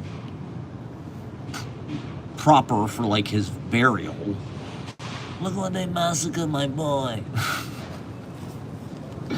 Look how they massacred my boy. You know, this is the only, you know, this is somebody who can, you know, he's the godfather of this guy's kid, right? Or, like, you know, this is a bond. There's a I scratch your back, you scratch mine type thing. But the favor he asks him for is very reasonable. Just do something, make my son look nice. It's not, hey, can I fucking, you know, can you kill somebody for me or something? You know, Vito doesn't even want to get revenge, right? He says he's not going to take revenge for Sonny. So he's kind of soft. He's soft on crime. Is Vito a cuck? I just think he doesn't want to erupt into a war. But like Clemenza says, it's like this has to happen every 10 years or so. You got to get the bad blood out. Maybe it's true. Maybe that's just life. There needs to be a war every 20 years. Every generation needs its war. Every generation deserves to have its war. You know, some people, I don't know, they live for that. They're warriors. You know, like in the mafia, they're soldiers. Patton, right? He wanted his war. Lieutenant Dan, he wanted his war. You can't take their war away from them. It's like taking away the open mic. It's like taking away the stage. Like, what are they supposed to do? That's what they do. They kill each other. Luca Brasi. You know, I mean, what's that guy going to do? He's going to be a bouncer maybe someplace. He'll be a doorman. He's going to join the witness protection program. All right, what the hell else? I do want to talk about the article in Vogue. I don't know if people heard about this. Apparently it's lame to have a boyfriend, or what is it? Is it cringe? Is it cringe to have a boyfriend? I forget the exact disparaging remark. It's but apparently it's out having a boyfriend. I don't know. Now that Zorhan's been elected, does that sway things at all? Are we back? People are saying that woke is back. I don't know. Like I said, that's really not what Zorhan ran on. He ran on class. 100%. He was smart. He didn't run on a bunch of divisive fucking, like Bernie. You know, Bernie didn't run on fucking wokeness either. Like, not that he isn't woke, you know, like that, I'm sure he is. That's great. It's just like they don't need to beat you over the fucking head with it. They don't need to use it to divide people, right? It's just not, it doesn't work for a political campaign. That's probably one of the reasons why you won. You know, I looked at the districts. I'll get back into the Vogue thing. Oh no, I started talking shit about woke. I lost my viewers. It was like New York City map where people voted, how they voted, who they voted for. And I guess, you know, all of the gentrified areas voted for Mamdani. You know, East Village, North Brooklyn, Ridgewood, Bushwick, South Brooklyn, all of that whole coast of Brooklyn. But like Midwood, you know, that area voted for Cuomo. Cuomo like was the Republican.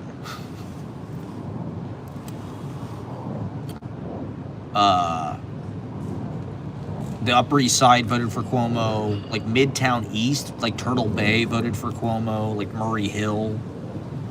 And then like Midtown Center, like Trump area, like Fifth Avenue, south of Central Park voted for Cuomo. Most of North Manhattan was Mamdani, like almost all of North Manhattan. Upper West Side was Mamdani. Upper East Side was Cuomo. So, it's interesting to see a divided city explicitly in that way. I guess you could probably trace maybe income. I don't know, Upper East Side, Midtown, those are pretty wealthy areas.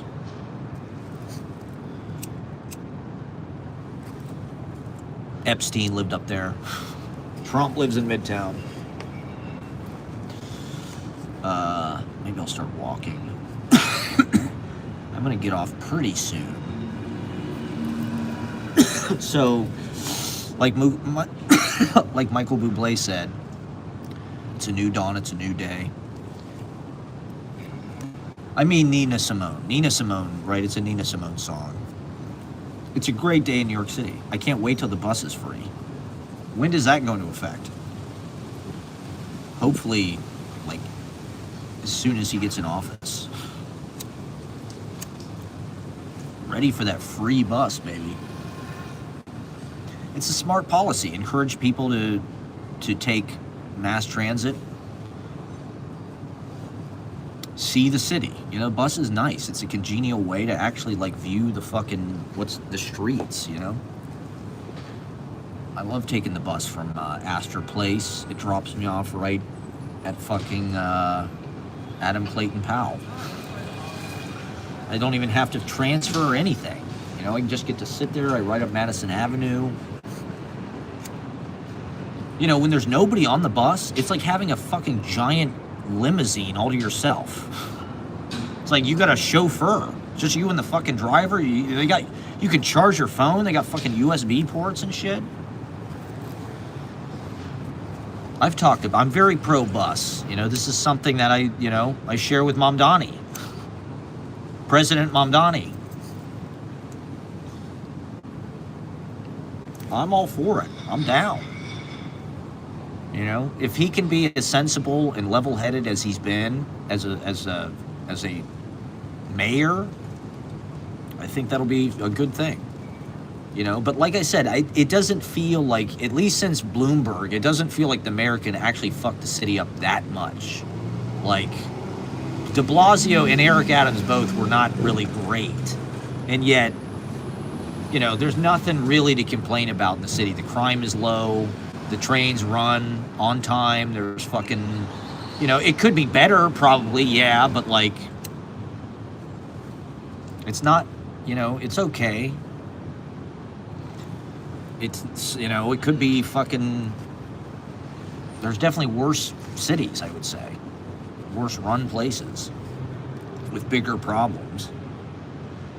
And so I think this will only be good. And it's not even like some unprecedented thing. Like, New York definitely has a history of like socialist type mayors. We should embrace that.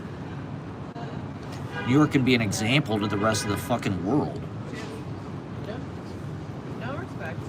And I think people get high on that here. We're narcissistic influencers. We're all fucking content micro celebrities.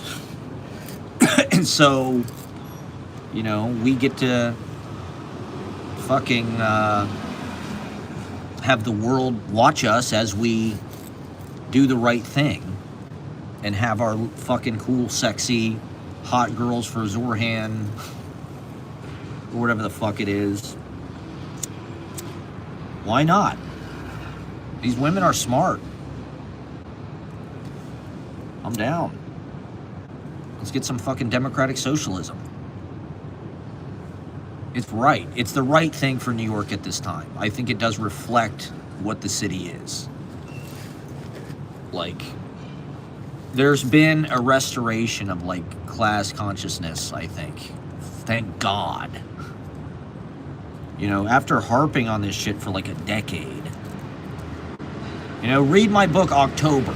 Read my book, October. I wrote it in fucking 2017. And I talk about all this shit.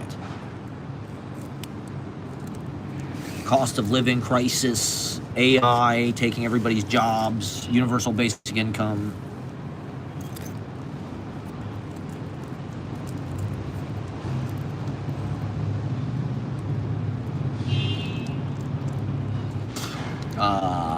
Maybe I'll smoke one more. There we go. Smoking weed on the internet, everybody. In mamdani's the Islamic Republic of. I mean, you know, there might come a point where where New York City just like secedes and becomes its own. It really is kind of its own country, universe. It's a universe. I mean, New York is its own universe. And it is very, like, self-absorbed. I think it's only going to get better. This is going to, like, actually improve all of our lives in the city, like, a lot. Like, thank God those hot girls for Zorhan, like, crammed this down our throats. I gotta say, like, I was never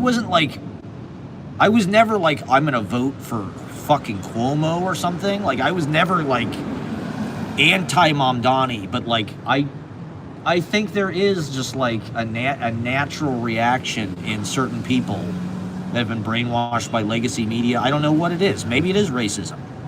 Maybe it is just, I think for me it's more just like a cool kid factor. Anything that like becomes adopted by like the progressive fashionable intelligentsia in mass is some kind of like group like thing that we're all doing right now. I just hate anything like that. And so when everybody was suddenly like obnoxious about canvassing and shit like that, yeah, I was a little annoyed. I was a little like, I'm a contrarian, I guess.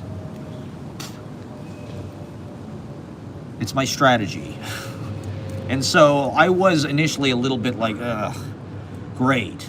Another Nepo baby. You know, his dad's a professor, his mom's a film director. He grew up like at Columbia University. Just like not my favorite, sort of overshadows my whole existence some way. But listening to him, seeing the way he acts,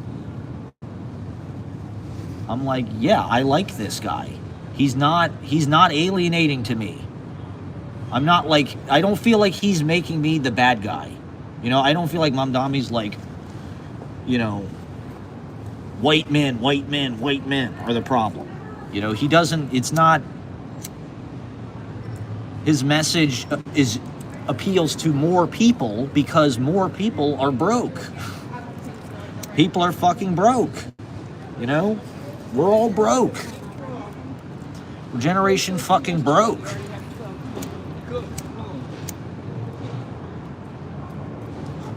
And that's why having a boyfriend is Republican.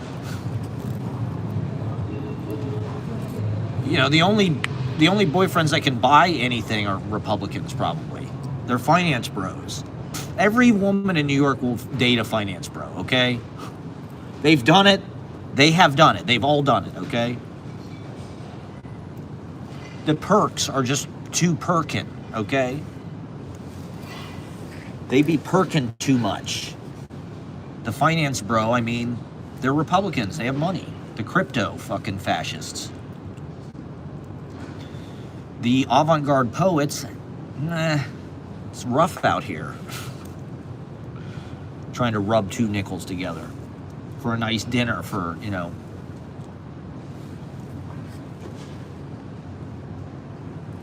But, you know, his policies and his attitude, I feel like, yeah, I'm happy to support this guy. He seems cool. Like, I mean, like, he's a little bit of a poser.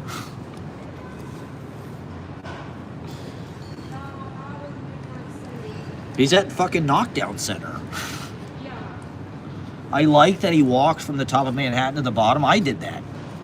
I did that like 10 years ago. I wasn't running for office, but it's just a good thing for anybody to do here. So it's kind of annoying, the effusive, like, coronation of this guy and the anointing of Mamdani. Yeah, that's a little annoying. And I get why people might be like, you know, I'm gonna, like, there were a lot of people that voted for Sliwa, right? And you know, to be honest, Sliwa is probably the most authentic New Yorker choice.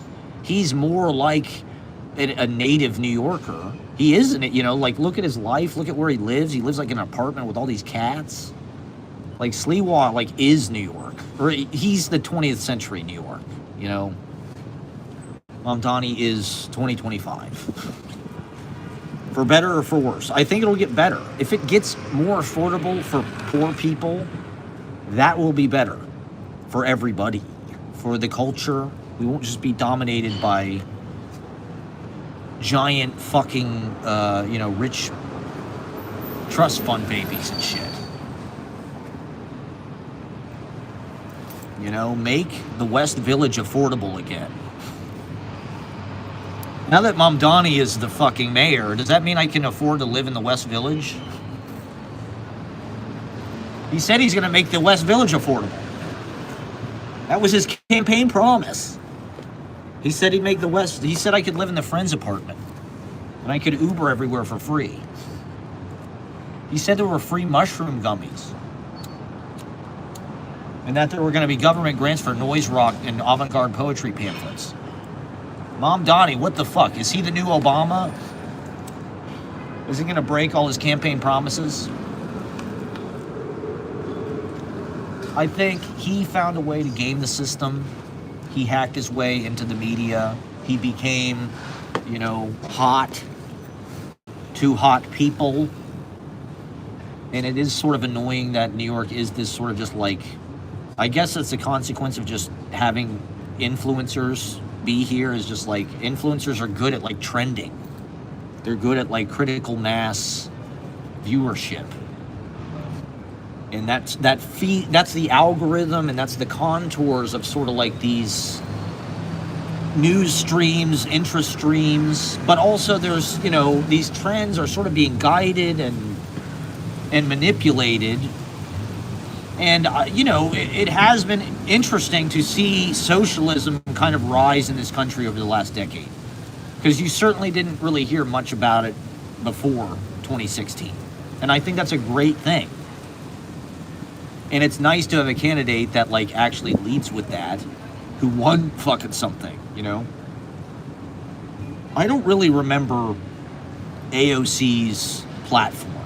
You know what I mean? Like, AOC got elected, but I really don't know why. Like, I don't remember what her campaign promises were or anything, or like if she even achieved them. It just seemed to more like it was important that this woman won again, you know, in the sort of shadow of Trump. But I don't really remember why. Is it literally just because she was like a Hispanic woman? Like, what was her was she a socialist? Was that like overt? It doesn't seem that way. Bernie, you know, was always about health care for everybody, tax the billionaires.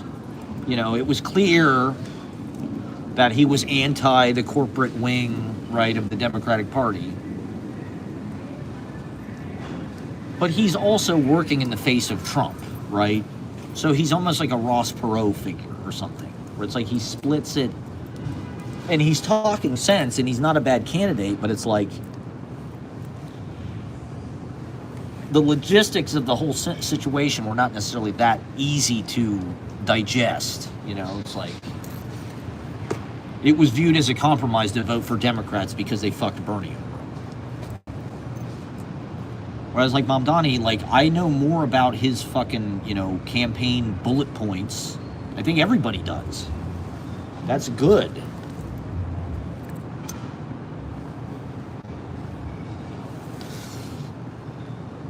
It's a, you know, it's sort of weird, karmic, you know, New York, Mamdani. It just feels right. You're gonna hear people all over that fucking Mamdani.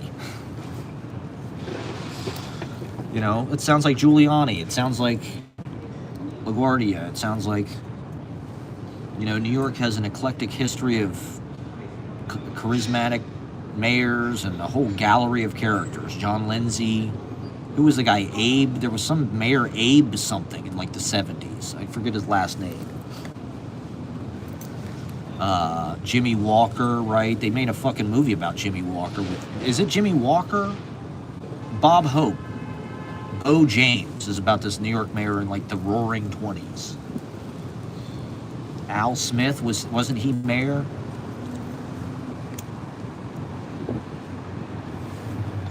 And also, I just think it was an important moment for like the people's voice to be heard. You know, the establishment clearly did not want this. The legacy media, the Democratic establishment, that they showed their ass on this one. Like, this is what the people want. That's more important than what the corporations want. These politicians are so easily bought off. These corporations don't even have to give them that much money. And yet they're totally compromised by real estate developers and billionaires and so, yeah, this is a fucking wake-up call. This will reverberate across the land. Do I think there's going to be like a Mamdani in Columbus, Ohio? Like, no.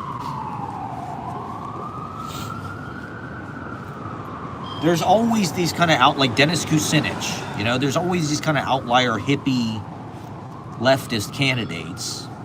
They're just sort of like sprinkled, you know, they're not. There are a lot of centrist fucking assholes like Bill Maher who, like, I guarantee you they're not super stoked about this.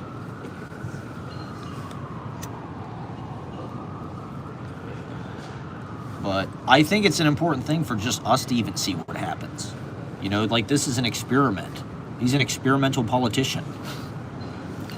He's an avant-garde politician.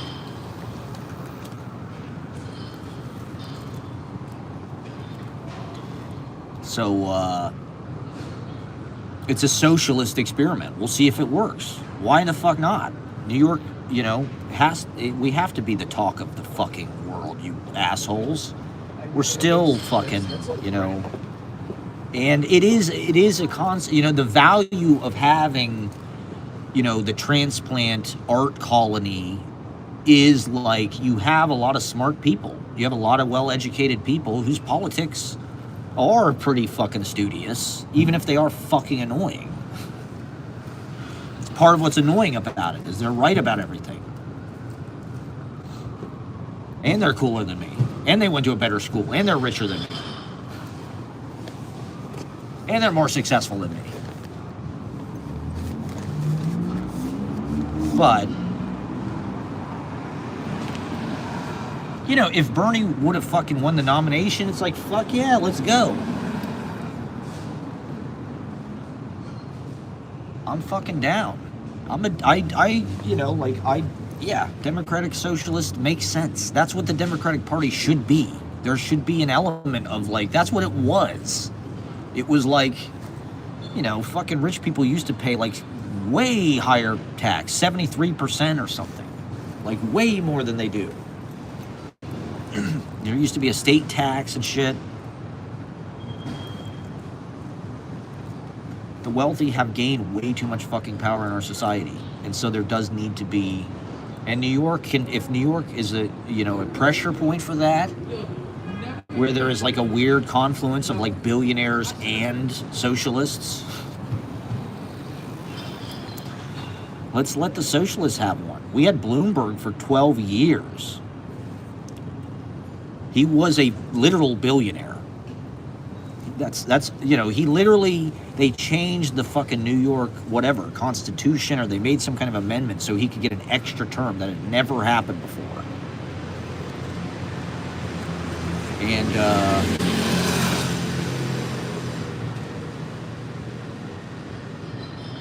he was a fucking billionaire, and he made the city for billionaires. And it feels kind of like we're living in like the decaying umbrella of those policies. Like, it feels like we're still sheltered by, like, okay, it's still a billionaire playground. They're like, they're gentrifying the city. They're building like Domino Park and Brooklyn Bridge, all this kind of like waterfront parkage, doing East River Park. It's coming like more banal, more chrome, Billionaires Row, Hudson Yards. Like, the city really feels like it's been stamped with like billionaire. I mean, Trump from here, Kushner, they're both billionaires.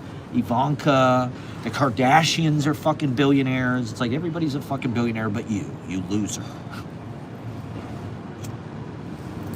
You don't even have 30,000 Instagram followers. How cool could you be?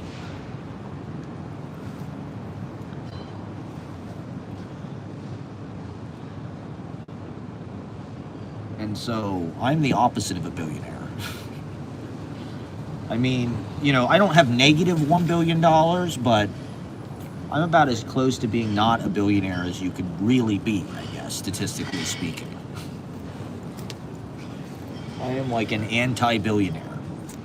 So I'm doing my part, is what I'm saying. I don't want their dirty money. I don't care. I live spiritually, okay? I live on karmic spirit flows. It's not working that great, So you need cold hard cash, really. Or now I guess you need crypto. Crypto's the new cold hard cash. Crypto talks and bullshit groks, okay? Bada bing. Oh! Oh!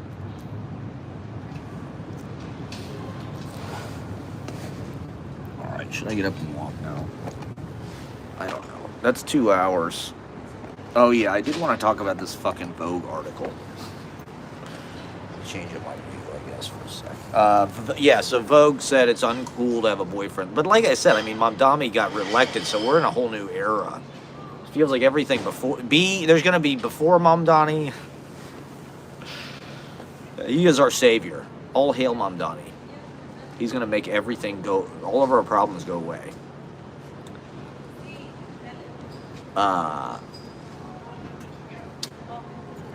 Gonna solve this housing crisis. Okay, so it's lame to have a boyfriend, right? Have you heard this one?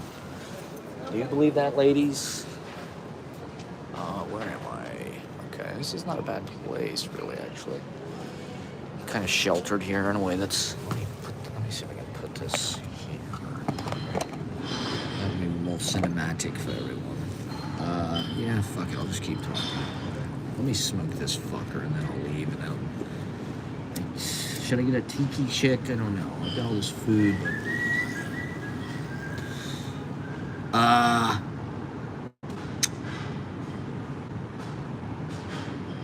Is it lame? Well, I guess the point of the article, once again, I didn't read the article, okay? Those who tune into my live stream know that that's kind of a recurring trend. It's a trait, it's a characteristic. I never read the article. I read the discourse on the Twitter about the article, basically. Is it lame? Well, it was surprising to me that, I thought this man-hating, I thought we were past this. Are we going to go right back into just, like, woke man-hating again? Please, no. Please don't. I mean, not that I'm too old, I guess, and it doesn't even matter at this fucking point, but...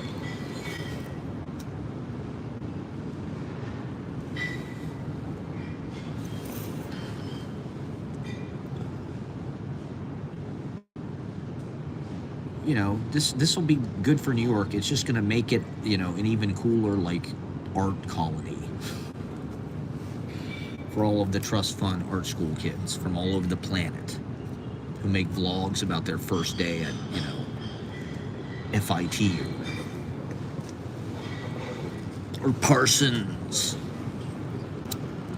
Somebody said the new school might go to business. I heard somebody say that they'd be surprised if the new school was there in 10 years. I find that hard to believe.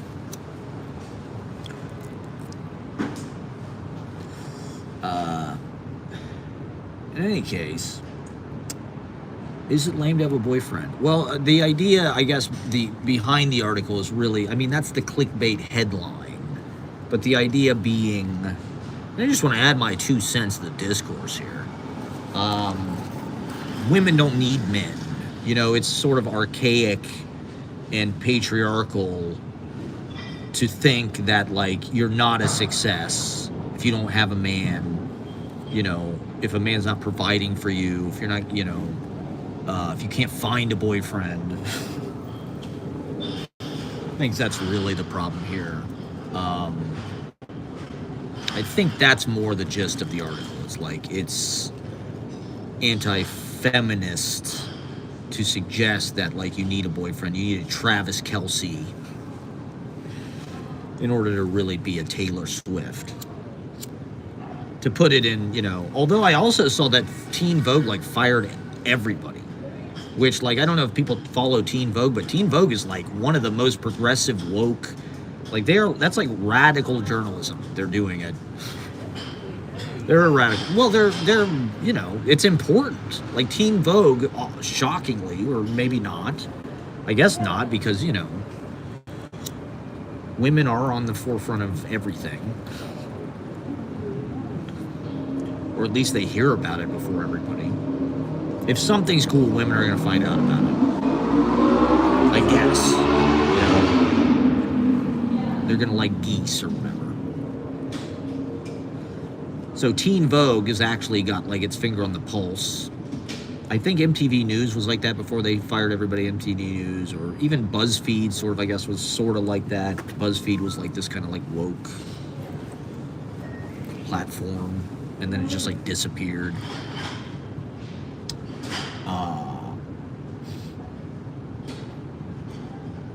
Teen Vogue, they fired everybody. And now it's conservative a boyfriend. I don't know. I mean, I'm just wary to go back to sort of the man-hating propaganda. And there's just, I mean, it's endless. It's endless on social media. Like, we're just not good enough. It's clear. We're just not good enough. Well, there's really no mercy for the male loneliness epidemic. Women think it's a joke. Women, like, want to, like, just, you know, if you admit that, then they will thrash you. You know, like, oh my God. Like, women can really be emotionally merciless, which I think fits in with, like, corporate attitude and, like, girl boss and just, like, you know, getting rid of guys they don't want to be around. Every guy's not good enough. You're not tall enough. You don't. There's a red flag.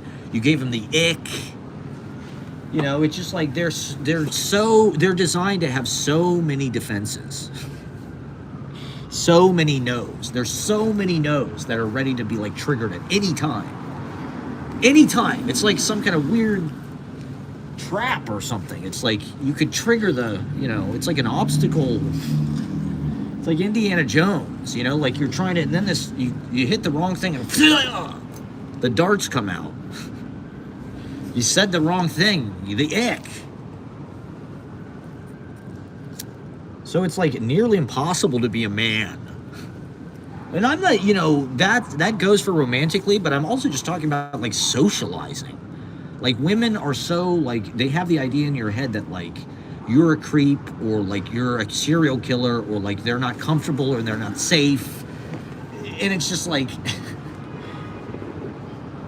that is such a hair trigger. And they will just completely not even talk to you if any of that sort of alarm goes off or something. And so it's just very hard. I mean, maybe I am.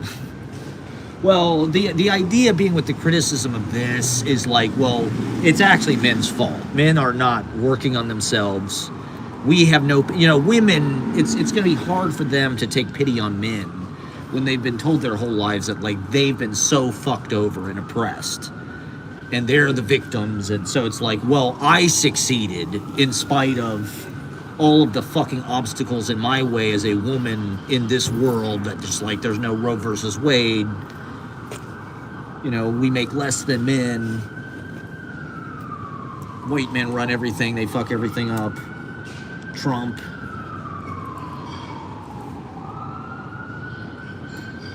And even though it's like, I don't know, a lot of these women, they live in a world of validation and success and abundance in a way that it's just completely different for a man. I'm not saying all of them.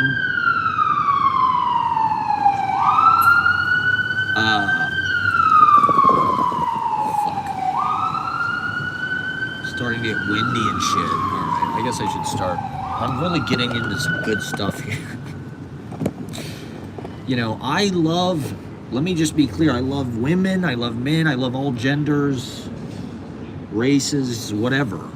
Trans, non-binary, LGBTQ+, POC.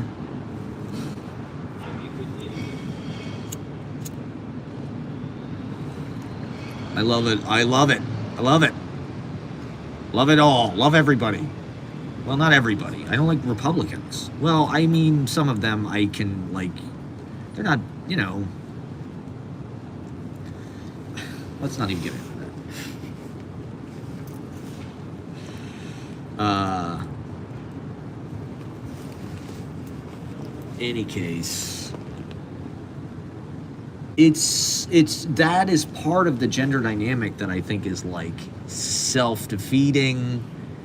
Is like, the more that men, like, pity themselves and sort of, like, there's these articles about how men are victims somehow, the more women, like, refuse to accept that narrative and think it's ridiculous and think, like,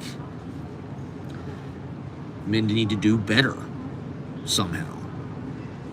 And I don't know. There's just a lot of things working against people. The cost of living is really the predominant factor that, like, it's hard for you to work on yourself when, like, you can't afford a fucking place to live, or you have to work so many fucking jobs, or you can't even get a job, or, what kind of job are you going to get as a man? You're increasingly being replaced by whatever, robots, Waymos,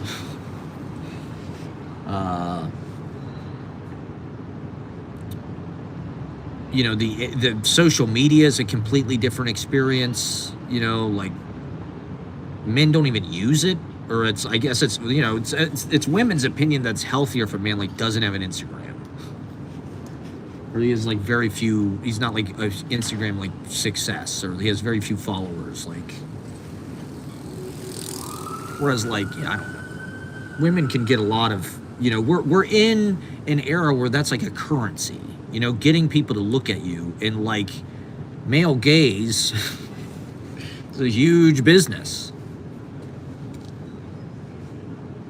And so, good for them. They can take ownership of being objectified and make money off of it, or use it to, get eyes on whatever they're trying to do, their career, their art, their whatever it is.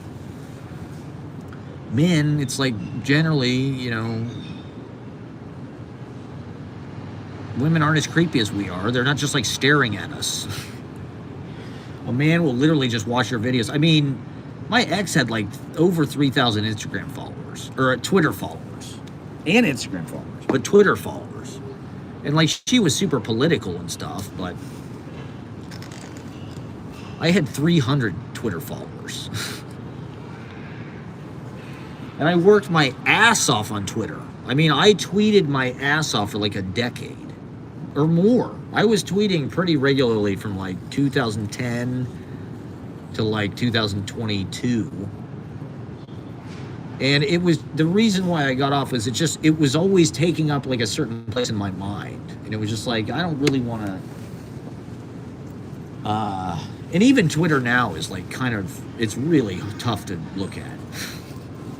I mean, Instagram is horrible. I don't even think people should look at Instagram. It's like, it's just abusive at this point. It's literally like self-abuse to open Instagram at this point. But Twitter is like also just like a pandemonium kind of archive of just like really fucking bad opinions, and you know, all the wrong people have shitloads of followers, and it's just another thing. It's like high school. Some people are somehow cool and other people are just not, I guess because they're hot. They're on Jack Skelly's top 10 favorite books list or whatever. Or they're in, you know, Dream Baby Book Club, or what is it, the Creative Independent? Are you in the Creative Independent? Have you been interviewed in the Creative Independent? You're nothing.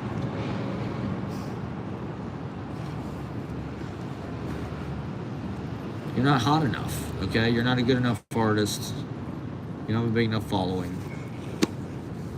So my tweets, I had about 320 followers. But I had some good followers. I mean, my Twitter account was probably one of the most valuable. I've been trying to get back into my Twitter, literally for like the last 3 months. Because to be honest, it's just too big of a professional tool. In the literary world, I feel like I need to be on Twitter. And that's more for like a New York City thing. Like in order to run the open mic, I need to be on Twitter. Because I need to know what like the inside, I need to know that there's an article on Vogue about having a fucking boyfriend is lame or whatever. You know, it's like I don't find out about that stuff really in other ways anymore. I'm so isolated just watching fucking The Godfather all the time. And oh, I got my book from lulu.com. It looks fantastic, actually. The cover, it's like, it really came out even better than I thought it would. I still have some issues. I need to do some tweaks, but it's just kind of sad because there's so many references to movies in it. I wanted it to be about a book about New York City. And there's a lot of shit about movies. And it's sort of about, I don't know, I guess it's sort of about how we live in like this video fucking world now, and like the pandemic sort of like pushed us into this reality that's like part video. TikTok, YouTube, streaming has been normalized. I mean, especially I think the election like cemented it. Trump getting reelected and him being on all of these like streamers and podcasts and shit, like that kind of cemented like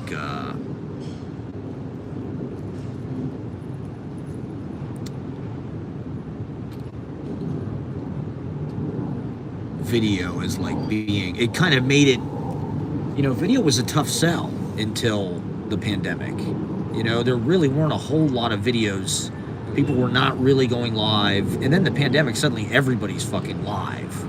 Everybody was streaming at the beginning of the pandemic. Suddenly everybody was on Facebook Live playing acoustic guitar, or on Instagram Live doing fucking tarot readings. Zoom. I mean, Zoom literally made us like these fucking minotaurs of like video. And like, so watching all these movies has been a way of like, I don't know, investigating like the cinematic literary, or the literary cinematic. You know, what is it about, you know, we need to, how to explore that, and just and that as a metaphor for just like how our reality has become part video. You know, we're looking at screens almost as much as we're looking at, you know, I look at my screen, what, 6 hours a day? That's about half.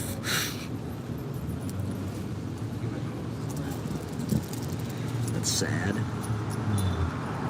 Need to get out and touch grass, have a face-to-face, but it almost feels like you have to. You know, like I said, you have to keep up with these articles. I need to get back on Twitter so I can find out about the Vogue article about how it's lame to have a boyfriend. It's Republican. So it feels like we're sort of culturally turning back to a moment of like man-hating, the Lysistrata, the cultural Lysistrata. I hope not. I really hope not. I think Mamdani is like a uniter, not a divider, okay? And that is what we should follow, you know? White guys for Mamdani, okay? I thought of my book title. There's fuck boy, there's sick boy. Is there sick boy? There's silly boy. I thought my book title could be white boy. I don't know, maybe not. Maybe I shouldn't embrace that. Probably not. Absolutely not. It's just a joke. Just bad comedy, okay? I'm allowed to bomb on my live stream, okay? That nobody watches. Shout out to the 2 people watching. My top fans.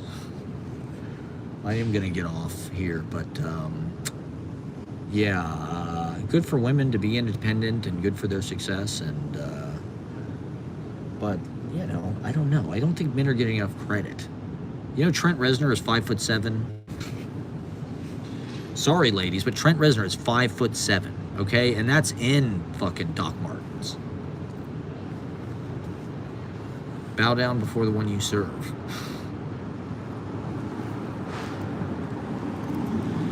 Maybe I should go. And then D'Angelo is 5'6". I saw this clip from like the 2000 or somewhere around that, like VMAs. Beyonce was like real early. She was with Destiny's Child. That's how early in her career was. She was on the red carpet with Destiny's Child, like interviewing people, and D'Angelo came up. This is before she was with Jay-Z. And D'Angelo, that was the year his video come out where his shirt is off. And women, I mean, Jesus Christ, like women were talking about that fucking video like a lot. About how hot D'Angelo and his body. And he had that kind of Fight Club physique with the cut right here. And so he's on this red carpet. Beyonce's like talking all day about it. The only person she wants to meet is D'Angelo. She wants to meet D'Angelo. D'Angelo's so fine. He's so hot. So she meets D'Angelo, and she's like she's like flirting with D'Angelo. D'Angelo is 5'6". Okay, he is literally 5'6". So, I don't know. I do think Harambe or something. The Hadron Collider at the CERN, something shifted in the universe. Okay, in 2012, and reality is not what it was. Anyway, I'm gonna wrap it up. Thank you for watching. We're in Mamdani, Commandant Mamdani's, Comrade Mamdani's New York. Red New York, the Red Apple. I don't know if people saw that on fucking the New York Post. I love the goddamn New York Post. The Red Apple. Oh, there's gonna be some good headlines coming out of this. Hopefully the buzz continues. I can't wait till Mamdani becomes the mayor and tries to stir the shit. Comrade Mamdani. So anyway, here we are, live from the Upper West Side, which overwhelmingly voted Mamdani. Okay, we'll just go over to the this little bar and grill. This is a nice little image to end on over here. Thank you guys for watching. There was a bunch of shit else I wanted to talk about. Heidi Gardner. Why did SNL fire the people it fired? Okay, it's insane. It's insane that they fired Heidi Gardner, and I think her name is Ego. And they kept fucking Colin Jost and fucking, I mean, give it a rest already. That would have been a nice thing for them to go out on the 50th season Scarlett Johansson hosted. That would have been a nice thing for Colin Jost to be like, okay, that's the end. And go and do something else. I think he wants to be Keenan. They're just all going to be on fucking Saturday Night Live forever. And then they fired Michael Longfellow, who I kind of like. I don't know. I thought he was good. He had a good look. He had a good attitude. So the people that they fired like really baffles me. It's insane that Colbert lost his job and Jimmy Kimmel gets to keep his job. And I guess I'm just projecting my own situation onto this. And I think all the wrong people got fired. They're gonna fire Heidi Gardner. That's insane. She was like the best person in the whole cast. They fired all the best people. Oh, let's keep Colin Jost. It's been 10 years. Who fucking hosts Weekend Update for 10 years? It shouldn't be that way. You should be Kevin Nealon. You go, you do 3 years, you're out. Do a Dennis Miller, do a Christopher Guest, do a season, do a couple seasons, and then be done. Give somebody else a fucking chance. Give a Colin Quinn a chance. You know, I think they're depriving, a whole generation of update. And it's like, it's enough already. Jesus Christ, with the joke battles and shit. These guys should have other shit going on. These guys should have other shit going on. You know, they should have moved on to some kind of Netflix show or something by now. Or a fucking podcast. They should start a podcast. They should do live streams. They should just live stream the whole fucking week at SNL. They should literally just live stream the whole fucking week. I'll bet the goddamn writing sessions are funnier than the show is. I'll bet the table read is actually funny. The show is kind of forced, but the table read's probably funny. All right. Well, there's other shit I wanted to talk about. Oh yeah, I'll end with this. This is a good thing to end on. I heard this thing. This is the most amazing thing I've heard recently. I don't remember where I heard it. Probably on TikTok. Oh, this is the Mathnasium, by the way. I'm going to end with this. This is a perfect thing to end on.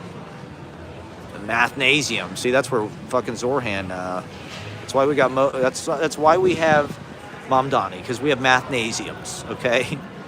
The children are training the Mathnasium, getting strong with their mental gymnastics. This is my favorite bar on the Upper West Side, by the way, right here. I love this bar. They have water jugs throughout the bar. You just get water, no hassle, no big deal. And then I get a chicken sandwich here at Tiki Chick. Here, I'm a lifestyle influencer, okay? I'm a nightlife promoter and I'm a lifestyle influencer, okay? So come to Tiki Chick and get a fucking chicken sandwich if you haven't done this yet. The Upper West Side is the new Bushwick, okay? I don't know if you'd heard, but the Upper West Side is the new Bushwick. It's the new Ridgewood and Tiki Chick. It's $5 for a fucking chicken sandwich. I can't believe it's not super viral. Get the hot honey. And, oh yeah, okay, so I'll end with this. Salvador Dali, okay? Apparently, I don't know if this is true or not. It's gotta be true. I don't know if he did it his whole life, but maybe he did. Supposedly, when he would finish a painting, hold on, I need to find a proper, there's kind of people around. Okay, Salvador Dali, when he would finish one of his paintings, supposedly he would end, the very last thing he would do is he would jack off on his painting. Because he wanted to get that into the, I don't know if that was like part of the paint or part of the lamination or something. Maybe that was part of the egg tempura or something where he mixed I don't know. But he wanted to finish with like an orgasm. He thought every work he should end with like an orgasm. And so I thought that was kind of the most incredible, magical See, that's magical thinking right there. That's how artists need to think. Like, it's a ceremony. It has to mean something. And that makes perfect sense. So that's how I'm going to end with this, okay? I'm not going to do that on camera, or off camera, but you get the idea. I'm just going to end with that anecdote as a period on the end of the stream, everybody. So thank you for watching, and I don't know. I'll try to get on soon.